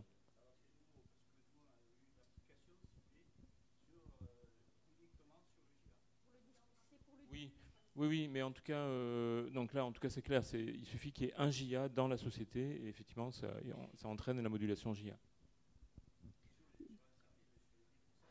Ouais, alors après, vous avez tous les dispositifs. Moi, je ne vous répondrai pas parce que j'ai un doute, mais vous avez tous les dispositifs en ligne, il faut aller le reprendre. Donc pour moi, le prorata, il était sur l'ancien PCAE, mais je pense que quand j'ai lu les nouvelles notices, je n'ai pas vu ce... Non, pour moi, non. Ouais. Voilà. Alors après, donc là, vous avez compris, ces investissements de 5 à 20 000, le PASS, assez accessible, assez rapide. Là, maintenant, on rentre dans le dur, c'est le dispositif unique. C'est un financement région-Europe pour les investissements plus conséquents, c'est-à-dire les investissements au-delà de 20 000 €. Donc, on va défiler. Dans les personnes qui sont éligibles, c'est exactement les mêmes... alors oui, je vous le redis, enfin, c'est exactement comme le PASS. Le dispositif, il va accompagner les productions animales, végétales, les agroéquipements, la transfo, la commercialisation, l'agritourisme et l'écuma, qui n'étaient pas dans le PASS. Les bénéficiaires, c'est exactement les mêmes que le PASS, avec les mêmes conditions, sauf qu'entre l'écuma. Donc on peut passer, je gagne du temps, c'est exactement pareil. Vous voyez, j'ai juste l'écuma qui rentre dans le dispositif unique qui n'était pas dans le PASS, donc on peut décaler. Alors pour la filière équine, on a de nouveau des conditions pour être éligible qui sont les mêmes que dans le PASS, donc 3 naissances l'année N-1 quand on avait déjà une activité d'élevage. Et dans le cas des gens qui mettent en place une activité d'élevage ou qui s'installent, ils devront justifier d'au moins 5 reproducteurs actifs au moment de la demande de paiement du solde du dispositif unique. Donc je vous ai mis là la définition de la région. Comme vous le voyez, ce n'est pas la même que celle de l'ICHN, puisqu'il manque les poulains de 6 mois à 3 ans, mais c'est en discussion avec la région. Mais aujourd'hui, c'est le règlement qui s'applique. On peut passer. Donc il faut aussi, pour les exploitants dans la filière équine, alors je suis désolée, je mets éleveur, c'est des formations professionnelles, mais c'est les professionnels. Il faut que vous adhériez à la charte bien-être animal, on en a parlé tout à l'heure. Il ne faut pas être en procédure de liquidation, il faut être à jour de ses obligations sociales, il faut être aux normes sur la gestion des effluents en fin de projet, donc ça c'est important, et avoir une dépense éligible supérieure à 20 000 €, sinon vous êtes plutôt dans le dossier PASS. Dans les dépenses éligibles, on retrouve exactement les mêmes que celles qu'on a vues dans le PASS, donc tout ce qui est en lien avec le renforcement de la compétitivité, la qualité de l'eau, enfin, la gestion de l'eau en quantité et en qualité, la transition énergétique, la transformation, la commercialisation, les activités d'accueil à la ferme. Je dis accueil à la ferme parce qu'en fait, en éligibilité, vous ne pouvez pas demander un investissement sur un gîte qui sera en ville si vous habitez en exploitation en milieu rural. Les investissements liés au bien-être et à la qualité de vie, il y a des investissements immatériels, on va les balayer, les frais généraux, et donc il y a les CUMA qui rentrent dans le dispositif. Je ne vous présenterai pas les aides sur les CUMA. Donc là, par contre, autant dans le passé, on était sur de l'aménagement, là, on est sur de la construction, c'est-à-dire on est sur des gros dossiers. Donc c'est construction, aménagement, équipement des bâtiments d'élevage et des locaux nécessaires à l'activité d'élevage, dont là, on va retrouver nos salles de traite en particulier. Les bâtiments de stockage, paille et foin. Alors, dans l'ancien dispositif, s'il y en a qui avaient demandé les PCAE à l'époque, selon où on était dans la région, on pouvait faire financer les bâtiments de stockage ou on ne pouvait pas. Voilà, donc moi j'étais en Languedoc-Roussillon, on ne pouvait pas, mais là aujourd'hui on peut. Donc bâtiments de stockage, paille et forage, ça rentre. Il y a un plafonnement qui est fait en fonction du nombre du GB, voilà, pour éviter les projets démesurés aussi. Tout ce qui est système de traitement et de filtration des eaux de pluie issues des bâtiments, c'est éligible. Les équipements de nouveau pour le séchage en grange, on les retrouve. Mais là, c'est plutôt voilà, des gros investissements. Tu peux décaler, Zoé. On retrouve nos silos, on retrouve nos investissements pour la fabrication des aliments à la ferme, nos salles de traite, même si elles sont mobiles. Tous les équipements liés au bien-être animal, dont je ne vous les ai pas cités, il y a une liste dans la notice. Les équipements sanitaires et de biosécurité, pareil, il y a une liste. Et en zone montagne, il y a une particularité, il y a les tracteurs spécifiques, les anciens MB-Track, qui sont éligibles à l'aide. Voilà. En 2025 aussi. Non. Ouais, voilà. Bon, un petit doute alors, un petit doute sur les évolutions. Alors oui, moi je vous présente les éléments qui sont sur le site actuel de la région, mais c'est vrai que les dispositions sont revues au fil de l'eau. Et c'est pour ça qu'il faut vraiment aller les revoir à l'instant T, parce qu'il y a des évolutions. Moi, je vous présente ce qui est à aujourd'hui sur le site de la région. Voilà. Sur qualité et gestion de l'eau, il y a tout ce qui est équipement pour l'économie de l'eau à la parcelle, les équipements de lutte contre l'érosion, les équipements permettant la réduction des pollutions, les points d'abreuvement individuels. Attention, ça c'est sous condition, il faut bien aller voir la notice. La mise en défense des cours d'eau, c'est pareil, c'est sous condition. Il y a des zones tampons humides et la gestion des effluents. Et là aussi, il y a des cas particuliers sur lesquels on peut faire financer les fumières. Mais il y a tout un arbre de décision, donc je vous invite à aller le voir. Mais en gros, pour pouvoir avoir l'aide sur les fumières ou la gestion des effluents, soit il faut que l'exploitation soit rentrée récemment dans une nouvelle zone vulnérable, soit alors il faut qu'il y ait une augmentation du cheptel présent. Voilà. Mais ça, il y a un arbre de décision qui est très bien fait, qui est sur le site de la région. Sur la transition énergétique, on va retrouver nos chauffe-eau solaires, les ventilations, les éclairages, tout ce qui est récupérateur de chaleur et tout ce qui est production d'énergie renouvelable à objet d'autoconsommation. Sur la transfo et la commercialisation, c'est la construction et l'aménagement des ateliers de transfo et de leur conditionnement jusqu'à la commercialisation. Après, vous avez les systèmes de traitement de stockage des effluents issus de l'activité de la transfo, pas de l'élevage, et les équipements frigorifiques. Voilà, ça on l'avait déjà dans le PASS. Sur l'agritourisme, c'est tout ce qui est construction-aménagement de toutes les activités d'accueil que vous pouvez faire à la ferme. Camping, chambre d'hôte, gîte rural, ferme pédagogique, et je dois en oublier. Voilà. Donc pensez-y, ça peut être intéressant. Dans le bien-être au travail, vous avez des équipements liés à l'amélioration de l'ergonomie et des équipements de sécurité. Donc pareil, il y a une liste, moi je vous ai mis que quelques éléments, il vous faut aller le voir. Sur les frais généraux, on a quelques études de faisabilité qui sont maintenant éligibles alors qu'elles n'étaient pas dans l'ancien dispositif. Voilà, des audits de biosécurité, les frais de livraison, etc. Vous verrez, il y a quelques frais généraux qui sont pris en charge dans le DU. Voilà. En immatériel, vous avez l'acquisition de logiciels de gestion du troupeau ou de commercialisation et tout ce qui est création de sites internet dès lors qu'on peut faire de la vente en ligne et du conseil stratégique en marketing. Voilà, donc dans l'inéligible, on va revenir un peu sur ce qu'on a vu dans le PASS, donc tout ce qui est lié aux activités équines hors élevage.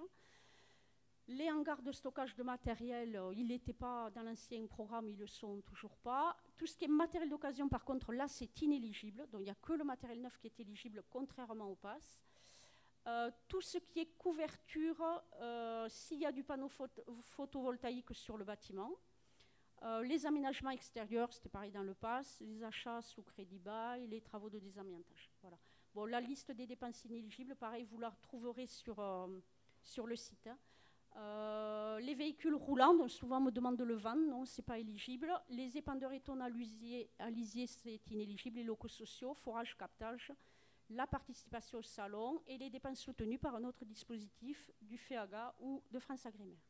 Donc ça, je passe vite parce que c'est pareil dans le PASS. Alors là, par contre, les dépôts de dossiers, ils se font sur un site qui s'appelle Europac. Je vous ai mis le lien. Il y a un nouvel appel à projet qui devrait s'ouvrir, parce que là, on ne dépose pas au fil de l'eau. Donc, il devrait s'ouvrir en septembre. Ah ben, c'est ce que j'ai mis. Il devrait s'ouvrir en septembre jusqu'à mi-décembre. C'est les infos que j'avais eues. Donc, il faut que vous déposiez votre dossier à ce moment-là complet. Là, c'est vraiment des appels à projet. Autant le PASS, vous déposez au fil de l'eau, autant là, il faut respecter les dates de l'appel à projet. Voilà. Alors, par contre, vos dossiers, là, il y a une grille de sélection, c'est-à-dire que les dossiers sont notés. Alors, j'ai mis la grille, mais vous devrez la consulter parce qu'elle va changer et je pense qu'elle ne va pas être lisible. Voilà. Il y a des points en fonction des critères que vous remplissez, vous avez des points. Il faut avoir un minimum de points. Plus vous avez des points, plus vous êtes dans la liste des dossiers éligibles. Et même vous avez 2 points, mais plus vous êtes en bas de la pile. Voilà. Alors, je ne vais pas vous la présenter, vous l'avez sur le site et il est probable qu'elle change à nouveau. Alors, le taux d'aide pour les agriculteurs, c'est 25%, avec des bonifications possibles de 10 points pour les GIA et les nouveaux installés. Il y a 10 points si vous êtes en bio ou en SICO, et 10 points pour la zone de montagne, mais vous ne pouvez pas dépasser les 50% d'intervention. Et pour les agroéquipements, il y a des taux différenciés en fonction que vous soyez en zone en GEO ou pas, donc je ne rentre pas dans le détail. Et juste les CUMA, à titre indicatif, il y a un taux unique à 40%. Et je rappelle que vous pouvez monter des CUMA équines, puisqu'il n'y en avait qu'une en région, mais c'est tout à fait possible de monter des CUMA équines. Alors, on a vu le montant minimum 20 000 hors taxes et le plafond, là vous voyez qu'on change de gamme par rapport à tout à l'heure. Vous pouvez monter à 300 000 € si vous êtes hors GAEC. Si vous êtes un GAEC à 2 associés, vous montez à 450 000 et à 3 associés plus à 600 000.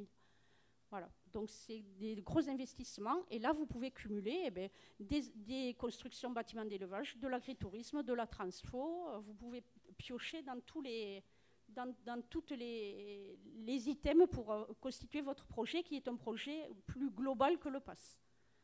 Voilà. Il y a quelques particularités du fait de l'ampleur de ces dossiers au niveau des devis. Donc, si vous avez des investissements importants, la région va vous demander de mettre 2 ou 3 devis en fonction du montant de l'investissement. J'ai mis en rouge, pensez à la publicité FEADER, parce que là, il y a un cofinancement FEADER. D'ailleurs, pensez toujours à mettre aussi qu'il y a un financement région, excusez-moi. Mais pensez aussi à mettre une publicité FEADER. Donc ça, dans vos chambres d'agriculture, normalement, ils ont des panneaux tout faits qui vous mettront à disposition. Mais pensez-y, parce que s'il y a un contrôle de l'Europe, vous êtes censé faire la publicité des fonds. Voilà. Toujours pareil, attention, tous les actes juridiques passés annulent le dossier. Donc attendez bien de voir la décision d'attribution ou le dépôt du dossier avec le risque de ne pas être aidé. Mais si vous voulez avoir la certitude, attendez la décision avant de commencer l'opération. Voilà. La récurrence, je ne reviens pas, on l'a vu tout à l'heure, c'est exactement pareil. Voilà, vous ne pouvez pas avoir un DU et un PASS en même temps, donc on passe. Le paiement, là, par contre, ça peut être fait par acompte, alors que tout à l'heure, vous avez vu dans le pass, il n'y avait qu'un paiement unique. Là, vous pouvez demander des acomptes. Vous avez la règle, donc les tranches d'acompte ne pourront pas être inférieures à 20%. Et après, vous vous engagez à maintenir les investissements sur une durée de 3 ans. C'est-à-dire, si vous demandez une aide pour faire des gîtes ruraux, ben, pendant 3 ans, c'est des gîtes ruraux. Ça ne devient pas autre chose qu'un gîte rural. Ou un bâtiment d'élevage. Si vous demandez une aide à un bâtiment d'élevage, 3 ans après, il faut que ce soit un bâtiment d'élevage. Voilà. Alors, les documents de référence, l'appel à projet, toutes les procédures, vous les avez sur ce site, Europe en Occitanie. Et très intéressant, il y a une fac, une foire aux questions, et c'est très intéressant parce qu'il y a toujours des questions, donc peut-être la question sur les investissements d'insémination, ils sont dessus, je ne pense pas, mais voilà. Chaque fois qu'il y a quelque chose d'un peu particulier, la région amende la fac et on trouve des réponses à des questions dans la foire aux questions. Voilà. Je ne sais pas s'il y a un autre slide. Oui, alors vos contacts pour le DU ou le PASS, ou d'ailleurs tous vos autres projets, ce sont vos chambres d'agriculture. Ils pourront vous accompagner, vérifier avec vous les éligibilités, vous aider au dépôt des dossiers sur ces demandes-là. Et je crois que tout à l'heure, on a oublié de dire que pour la PAC aussi, je vous conseille de voir avec votre conseiller chambre d'agriculture et rappeler que la PAC, c'est entre le 1er avril et le 15 mai. Donc la PAC est ouverte semaine prochaine. Voilà. Voilà sur cette intervention. Je ne sais pas sur le DU s'il y a une question. Juste avant les questions, je voulais vous dire que cette conférence a été filmée, que la SHF va la mettre en ligne, ainsi que tous les interlocuteurs et instances qui peuvent, dans le détail, vous accompagner et répondre à vos questions. Donc, je vous avais pris beaucoup de photos, mais pas de panique. Vous allez pouvoir retrouver l'information soit sur le site de la SHF, soit sur le site de la SHF Occitanie, et certainement relayé par le Conseil des équidés. Hein.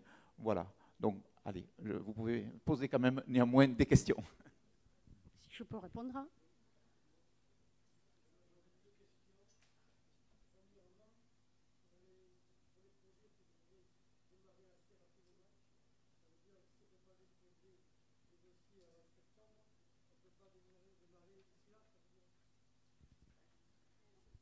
Alors, effectivement, ça a été annoncé en tout cas par les élus récemment, hier aussi, notamment en assemblée plénière. Ce qui a été ouvert, en fait, vous ne pouvez pas déposer tant que l'appel à projet n'est pas voté. L'appel à projet DU va être voté à la commission permanente du mois de mai. Et donc, les dépôts de demande d'aide pourront être faits si vous avez un projet urgent, effectivement, dès le 3 juin. Dès le début juin, vous pourrez déposer. Alors, en fait, ce n'est pas vraiment le dépôt d'aide. Vous pourrez faire ce qu'on appelle une lettre d'intention, indiquer, voilà, je souhaite réaliser un bâtiment d'élevage, par exemple, pour mon activité, le montant approximatif, et c'est tout. Là, on prend date. Vous pouvez démarrer les travaux, pardon, et après, quand l'appel à projet sera ouvert début septembre, là, effectivement, vous déposerez formellement votre dossier, mais vos dépenses pourront être éligibles à compter du moment où vous avez déposé la lettre d'intention. Et donc ça sera à partir de début juin. Donc pour tous les éleveurs, tous les agriculteurs qui ont besoin de démarrer effectivement des travaux rapidement, qui ne peuvent pas attendre l'ouverture de l'appel à projet et les décisions, et qui sont donc prêts à prendre le risque de ne pas être accompagnés, vous pourrez le faire au moyen d'une lettre d'intention déposée au début du mois de juin.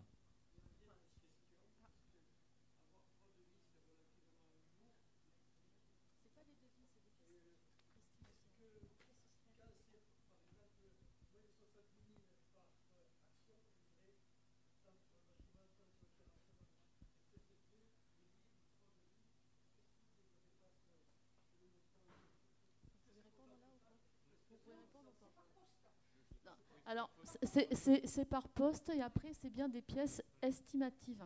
Donc, en fait, vous pouvez très bien avoir un devis et après, vous pouvez avoir par exemple, si c'est des pièces très spécifiques, des devis que vous avez récupérés sur Internet de pièces, par exemple, hein, vous voyez. Donc, c'est bien par poste. Par contre, quand vous avez un bâtiment, vous faites bien les postes, c'est-à-dire que vous mettez bien la couverture et puis les différents postes qu'il y a dans le bâtiment. Hein, vraiment faire une ligne par point. Et après, M. Caron-Dubois l'a dit, il y aura la lettre d'intention. Vous pouvez démarrer, mais ça ne veut pas dire que vous serez aidé, d'accord, hein, parce que là, il y aura la grille qui va s'appliquer. Donc, vous pouvez démarrer, mais ça veut pas dire, ça ne vaut pas acte que vous serez aidé. Et la règle par rapport au financement, vous l'aurez beaucoup plus tard. Hein.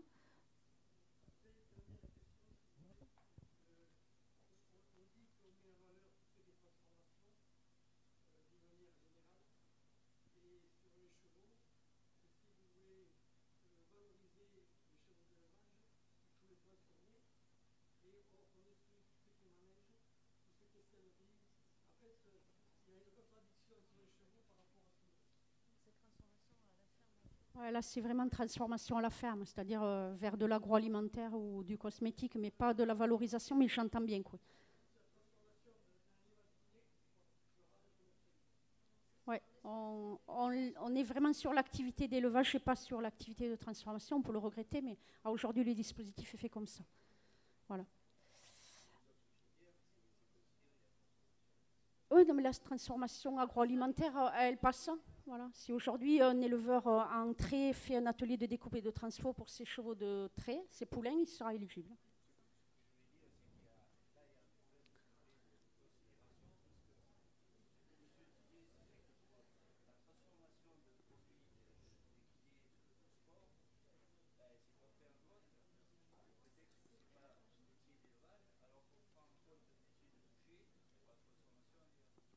Oui, oui, je l'entends bien. Il y a eu. En fait, effectivement, on entend ça. Ce sont des sujets qu'on discute beaucoup avec la filière équine. En fait, à la fois la dotation jeune agriculteur, la dotation nouvel agriculteur, le dispositif unique, sont des dispositifs qui sont cofinancés par le FEADER. Et donc, en fait, on s'appuie sur la définition, sur la reconnaissance de l'activité équine, agricole, au niveau du FEADER. Et celle-ci, effectivement, ne comprend pas toute la diversité des activités équestres. Après, ça sera le sujet de cet après-midi, je crois. Il y a effectivement une réflexion qu'on a engagée, enfin la région avec la filière équine, qui est de savoir comment on accompagne le reste de l'activité. C'est des travaux qui sont devant nous, ça va faire partie de la construction du plan cheval. Et donc, la feuille de route est devant nous pour apporter des solutions aux questions que vous posez. Oui, ce sera hors financement européen, ce sera sur du top-up des crédits régionaux. Oui, oui, oui. S'il y a une autre question, puis on va... Oui.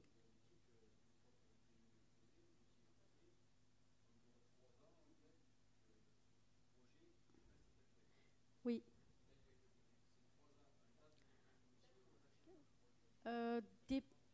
Achèvement, moi je dirais, mais là il faut que vous alliez regarder la notice, c'est trop technique, je ne l'ai plus en tête. Je dirais achèvement, mais à vérifier. De solde. Parce que vous faites la demande de paiement en fin de solde, c'est l'achèvement du... Et donc là, après, vous devez le conserver 3 ans. Ouais. Voilà. Après, on avait prévu vite fait, parce que c'est un souci au quotidien, d'intervenir sur les constructions et le RSD. Donc je vais aller assez vite. Rappelez, donc dès que vous avez un projet de construction, ça sera le cas si vous déposez un DU, la première des choses à faire, c'est d'aller à votre mairie. C'est le guichet unique. À la mairie, eh bien, vous verrez comment la parcelle sur laquelle vous voulez construire est classée. Vous pourrez constater le règlement qui s'applique sur le terrain que vous voulez construire et vous pourrez y voir les servitudes et les risques, les PPRI qu'on appelle dans notre jargon, incendie, inondation, etc. Donc la porte d'entrée d'une construction, c'est la mairie. Attention, dans tous les cas, il faudra justifier de la nécessité de la construction. Alors moi, j'entends toujours dire, depuis 30 ans, je suis agriculteur, j'ai le droit de construire. Ben non, tu es agriculteur, tu peux construire si la construction est nécessaire à ton projet, à ton activité agricole. Voilà, ça c'est une précision importante. Donc au niveau des documents d'urbanisme, selon votre situation, il y aura plusieurs cas. Vous allez soit être sur carte communale, soit sur des PLUI, alors je ne rentre pas dans le détail, soit alors vous êtes au RNU, donc là c'est le pire, parce qu'il n'y a pas de règlement et c'est assez compliqué de faire des constructions. Généralement, les communes et les collectivités ont des PLU et des PLUI. Ça veut dire qu'il y a un zonage. L'idéal, c'est d'être en zone agricole, c'est-à-dire A, dans le PLU ou dans le PLUI. Et à ce moment-là, il y a un règlement. Et normalement, dans le règlement de cette zone agricole, il y a une petite phrase qui dit que sont autorisées les constructions selon le principe, les constructions agricoles sont autorisées dans cette zone. Voilà. Alors attention, selon les communes, il y a des contraintes qui pourront s'ajouter. Risque inondation, risque incendie, les mouvements de terrain, les risques sismiques ou des risques technologiques. Ces risques-là peuvent interdire la construction. Donc il faut consulter et le règlement de la zone et les PPR. Dans les grands principes à respecter en zone agricole, donc je vous l'ai dit, il faut prouver le lien entre les constructions et l'activité. Donc demain, vous me déposez un projet photovoltaïque de 3000 m² et vous avez 5 chevaux en pension, ben, l'instructeur il va mettre un refus de permis. Okay, alors je grossis le trait pour que vous compreniez bien. Donc il faut qu'on ait une adéquation entre le projet et la construction. Vous devez aussi prouver de l'existence d'une exploitation agricole. Il ne faut pas dire ben, j'ai 5 chevaux, je suis agriculteur. Non, on mettra la preuve de ce qu'on dit, c'est-à-dire ben, une attestation à MEXA, comme qu'on est exploitant agricole, on mettra les documents des chevaux, on mettra une notice agricole, etc., pour prouver de l'existence de la ferme. Alors pour les logements, ça dépend des départements, mais pour le logement de l'exploitant sur la ferme, selon la tension qu'il y a dans les départements, il peut y avoir des particularismes. Donc je vous donne l'exemple des Pyrénées-Orientales, au moins mon département. Moi, dans mon département, s'il n'y a pas une activité d'élevage, c'est-à-dire de la naissance de poulains assez conséquente, on refuse les logements en zone agricole aux installations, aux exploitants. Par exemple, un centre équestre qui ne fait pas naître, il demanderait un logement dans les PO, il lui sera refusé. De même qu'un viticulteur, de même qu'un arboriculteur, de même qu'un maraîcher. Alors ça dépend des communes. Je rappelle les formalités, alors souvent on entend de tout et de n'importe quoi. Je rappelle que dès que les travaux font plus de 2 m², il y a une autorisation à construire à demander. Donc soit c'est une déclaration préalable de 2 à 20 m², soit plus de 20 m², c'est un permis de construire. Donc quand j'entends « Ah, mais moi je fais un abri de paddock, j'ai besoin de rien », ben non, généralement il fait plus de 2 m², donc il y a une déclaration préalable obligatoire à déposer en mairie.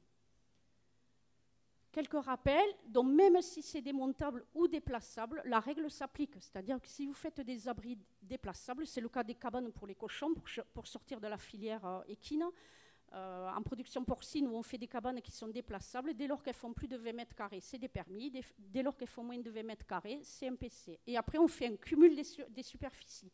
C'est-à-dire que vous ne pouvez pas déposer une DP pour un abri, puis une DP pour un abri, puis une DP. Non, il y a une DP, puis dès qu'on dépasse 20 m², c'est un PC. Donc en fait, vous avez droit qu'à un one-shot. La première, c'est une DP, mais après, vous passerez par le permis.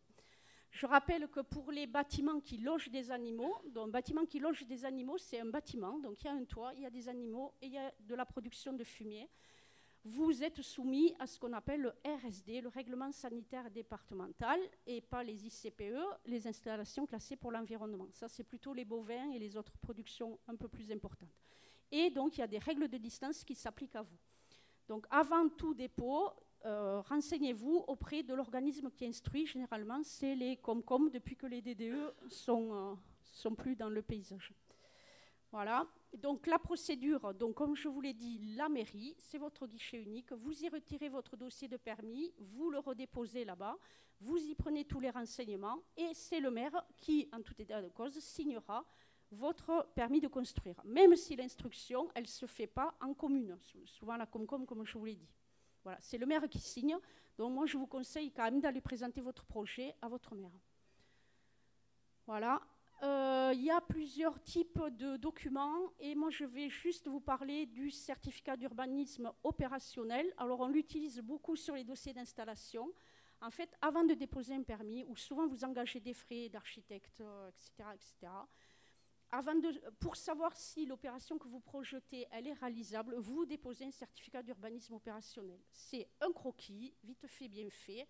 On dépose ça en commune, on met une petite notice explicative, ça ne coûte rien, et au bout de 1 mois ou 2 mois, vous avez une réponse si l'opération projetable, elle est réalisable ou pas. Si d'entrée au CU opérationnel, on vous dit non, armez-vous de patience. Parce que normalement, ça sera non derrière pour un PC. Donc, avant d'aller engager des frais d'architecte ou autre, vous me déposez un certificat d'urbanisme opérationnel. Voilà. Je passe vite, il y a 2 CU, l'opérationnel et l'informatif. Bon, l'informatif, ça ne sert à rien. Si vous allez en mairie, vous lisez les règlements, vous comprendrez. L'opérationnel, c'est celui qui parle vraiment de l'opération que vous projetez.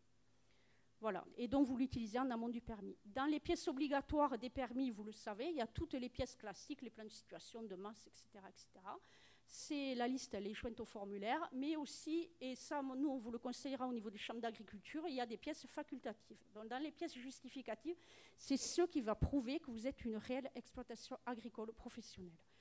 Attestation MSA, notice agricole, registre d'écurie. Si vous avez des pensions, vous mettez les contrats de pension, vous montrez qu'il y a une vraie activité économique sur la ferme. C'est déclaratif, donc en fait vous devez apporter la preuve de ce que vous dites. D'accord ? Parce que l'instructeur qui est à la Comcom, il n'est pas spécialisé en filière équine, ni d'ailleurs dans les autres filières. Donc plus vous allez lui en mettre, plus il va comprendre et plus ça va être facile sur l'instruction. Je vous ai mis dans certains départements, là il faut que vous vous renseigniez, il y a certaines chambres qui ont fait des documents qui vous accompagnent sur les éléments de la notice agricole que vous devez décliner. Les superficies, est-ce que vous êtes un jeune agriculteur, est-ce que vous n'êtes pas un jeune agriculteur, le nombre de bêtes, etc. Donc ça, renseignez-vous auprès de vos chambres. Ça, c'est un exemple de la chambre des PO. Les sites utiles, donc vous trouvez tous les formulaires, les PC, les DP, les CU, etc. sur le site du service public. Et pour les documents d'urbanisme, normalement, vous les trouvez tous sur Géoportail, trait urbanisme. Sinon, dans les services des chambres d'agriculture, vous avez des services urbanisme, il faut aller les voir et ils vous renseigneront. Voilà. Donc, sur les bâtiments d'élevage, juste un point qui est lié à l'argent. Donc, quand vous déposez un permis, chaque chose a un nom. C'est-à-dire un bâtiment d'élevage, c'est un bâtiment d'élevage. Ce n'est pas un hangar, ce n'est pas un bâtiment d'exploitation. Et un bâtiment d'élevage, on le dépose en même temps qu'un dossier qu'on appelle un règlement sanitaire départemental parce qu'on loge des animaux. Si c'est un hangar à foin, vous l'appelez bâtiment d'exploitation, mais il y a une nomenclature qu'il vous faut respecter. Vous allez voir tout à l'heure, ça vaut pour l'antériorité. Et ça vaut pour autre chose, c'est que quand vous faites des bâtiments d'élevage et des bâtiments d'exploitation, vous êtes exonéré de ce qu'on appelle la taxe locale d'équipement. Alors maintenant, elle a changé, ça s'appelle la TDNS, je ne me rappelle plus ce que ça veut dire. Donc faites attention, parce qu'en fonction de la nomenclature, quand vous allez déposer le bâtiment, vous allez être appelé de la taxe ou pas. D'accord ? Et sachez que vous êtes exonéré, que vous pouvez faire appel, mais c'est très compliqué une fois que les impôts ont encaissé de vous faire rembourser. Donc voilà, essayez de bien mettre l'intitulé. Donc quand vous déposez un permis de construire pour un bâtiment d'élevage, vous êtes obligé, c'est réglementaire, de déposer en même temps un dossier règlement sanitaire départemental, le fameux RSD. Dans le RSD, qu'est-ce qu'on va vérifier? On va vérifier les distances. Donc le bâtiment doit être à plus de 35 mètres des cours d'eau et plus de 50 mètres des tiers. D'accord? Et vous avez aussi des distances par rapport aux zones de baignade ou d'autres zones. Donc dans chaque département, il y a un RSD et vous devez aller le consulter. Ça, c'est les distances entre guillemets classiques. Ce qui est dit dans le RSD, au-delà de ces distances qui marquent un peu des jalons, c'est que vous ne devez pas créer de nuisance ni à l'environnement, ni à vos voisins. D'accord ? Donc, quand vous déposez un permis de construire pour un bâtiment d'élevage, vous devez respecter ces distances. Et dans votre dossier de permis de construire, il y aura des cartes dans lesquelles il y aura des cercles. Le bâtiment d'élevage, 35 mètres. Le bâtiment d'élevage, 50 mètres. Le bâtiment d'élevage, 200 mètres. Et vous devrez prouver que dans ces zones-là, vous n'avez pas d'habitation de tiers. Vous n'êtes pas un tiers à vous-même. Vos gîtes ruraux ne sont pas des tiers, donc ils ne rentrent pas dans les distances. Par contre, un tiers, c'est un voisin, c'est quelqu'un qui n'est pas de votre famille. D'accord ? On passe. Alors, pourquoi c'est important de déposer ce dossier RSD au-delà que c'est réglementaire? C'est que la loi d'orientation en 1999 a introduit un principe de réciprocité. C'est-à-dire que, autant vous devez vous reculer de 50 mètres des habitations de tiers, mais demain, si vous déposez un dossier RSD, et qu'un voisin veut construire, c'est lui qui devra se tenir à 50 mètres de vous et on ne pourra pas vous dire, vous puez, vous attirez les mouches et vous me dérangez le matin votre tracteur. D'accord ? Donc l'antériorité de votre exploitation, elle se fait que sur ce document-là, d'où son importance, au-delà que c'est du réglementaire. Donc je vous ai bien mis de le nominer, bâtiment d'élevage ou bâtiment de stockage, ça a son importance parce qu'un bâtiment de stockage, il n'a pas de réciprocité avec le voisinage. C'est que les bâtiments d'élevage. Voilà, donc le dossier RSD, c'est un dossier où on explique le fonctionnement de la ferme, on évalue les quantités de fumier qu'on produit, on explique comment on les stocke, on explique ce qu'on en fait. Je les stocke, je les mets bord de champ, je les épanche chez moi, je les mets en benne étanche, mon voisin vient les prendre et j'ai un contrat de cession. Enfin, on explique. On met bien nos cartes pour vérifier qu'on respecte les distances réglementaires. Et ce dossier, on le dépose en 4 exemplaires, en même temps que le permis de construire. Le maire, il garde un exemplaire et il en envoie 2 à l'agence régionale de à l'ARS, l'agence régionale de la santé, et 2 à la DDTM. Et vous devez recevoir un récépissé de l'ARS qui vous dit que tout est bon, et vous le gardez précieusement. Si vous ne le recevez pas d'affolement, parce qu'en même temps on ne reçoit plus trop de l'administration, du moment que vous avez déposé que dans un délai de 1 mois il n'a pas répondu, c'est que c'est bon, mais vous le gardez. C'est ce qui définira votre antériorité. Voilà. Les pièces constituant le RSD, vous les trouverez dans votre règlement sanitaire départemental qui est propre à votre département. Il définit tout un tas de prescriptions, les durées de stockage, comment on épand, etc., etc. Donc je vous conseille d'aller le consulter, sinon il est en chambre d'agriculture. Et les chambres pourront vous accompagner avec leurs conseillers bâtiment d'élevage ou les conseillers en urbanisme sur vos démarches PC et RSD.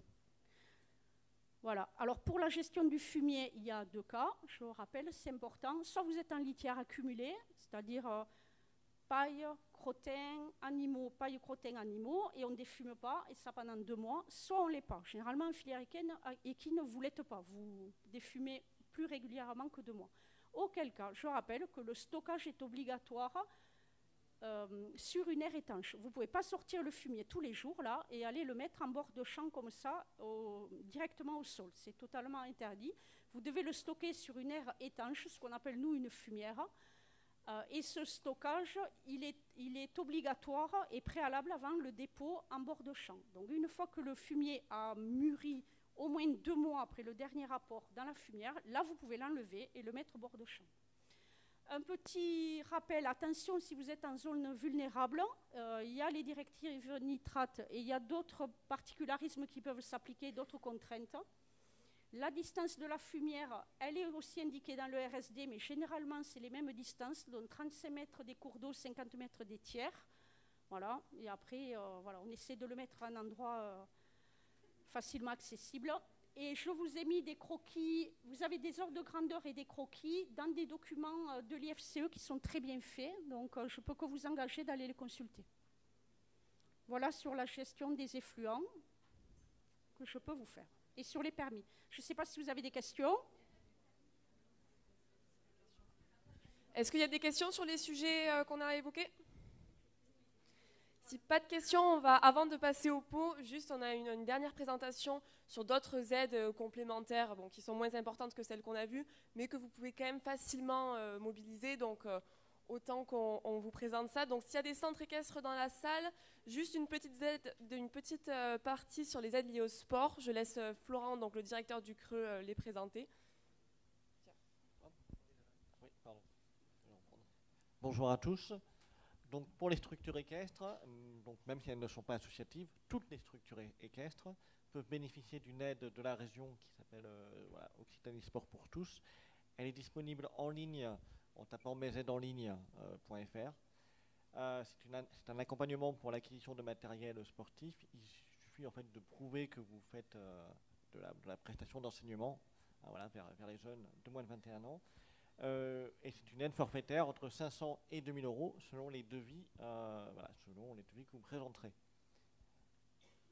Pour la suivante. Ensuite, alors on a une aide pour l'organisation des compétitions et des manifestations sportives. Alors celle-là, elle est assez spécifique. C'est vraiment lié aux manifestations qu'on va considérer comme avec un fort impact territorial, c'est-à-dire d'abord, il faut de préférence qu'elle soit avec une ouverture aux épreuves internationales et puis il faut pouvoir démontrer que la manifestation sur votre établissement crée une économie de ruissellement localement. Par exemple, tout ce qui peut être hôtellerie à côté, enfin voilà, c'est vraiment un événement majeur qui fait venir du grand public au-delà du simple territoire local. Voilà, C'est à peu près les deux grandes aides de la région qui accompagnent les activités des centres équestres. Ouais. Zoé, si tu veux poursuivre. Alors juste un dernier dispositif du coup qu'on vous présente parce que c'est facilement accessible. C'est une aide de la MSA pour la sécurité au travail. Donc vous pouvez avoir jusqu'à 3 000 €, donc ça va prendre 50% de votre investissement. Et voilà, c'est une petite aide que vous pouvez solliciter pour la sécurité au travail. Je sais qu'il y a plusieurs professionnels dans la filière qui l'ont déjà utilisé, donc voilà, c'était juste à titre informatif. Oui, et tout à fait. Donc, ça complète également le document unique des risques professionnels. Donc, c'est vraiment pour essayer de limiter les risques dans vos métiers. Et juste moi, pour compléter, Florent, tu peux changer. Juste pour compléter, je vous informe que les conseils des chevaux ont un accompagnement aussi sur la certification haute valeur environnementale. On l'a vu tout à l'heure donc dans la présentation sur la PAC. Donc la Fédération nationale des conseils des chevaux, on a Hugues là, qui est aujourd'hui parmi nous, a obtenu la certification collective pour pouvoir donc accompagner les professionnels dans la certification haute valeur environnementale avec un accompagnement vraiment spécifique pour votre filière. Donc dans ce cadre, on va proposer une double certification HVE plus qualité KID, donc pour qu'il y ait vraiment un label aussi dédié à la filière qui va regarder des critères spécifiques à votre filière. On propose des formations pour accompagner les professionnels dans cette démarche et tout un accompagnement lié à la structure collective. Voilà. Donc je vous mets mon contact si jamais vous êtes intéressé par ces démarches-là, n'hésitez pas à m'appeler. Et juste pour terminer, je voulais vous dire également que sur notre site internet, sur le site du Conseil des équidés d'Occitanie, on a mis en place une page qui recense toutes les aides pour la filière équine. Donc l'idée, c'est que vraiment sur un seul endroit, vous puissiez facilement retrouver l'information. Donc sur le site du Conseil des équidés d'Occitanie, dans l'onglet Accompagnement, aide pour la filière, vous avez ici un menu roulant. Vous pouvez cliquer du coup en fonction du type d'activité que vous avez, donc des aides régionales, des aides nationales, etc., pour pouvoir retrouver facilement l'information. Et si vous avez effectivement d'autres aides qui ne sont pas sur ce site internet, n'hésitez pas à nous les envoyer. L'idée, c'est qu'on puisse compléter ce site au fur et à mesure. Voilà. Est-ce que vous avez des questions avant de passer à l'apéritif ou est-ce que tout le monde a envie d'aller boire un coup? Bon, mais on peut aller juste à côté. Du coup, il y a un petit pot qui vous attend. Et voilà, merci à tout le monde d'avoir suivi ces informations très denses. Donc, comme je l'ai dit, tout ça va être mis en ligne. Ça vous permettra de vous remémorer ce qui a été dit et d'approfondir un petit peu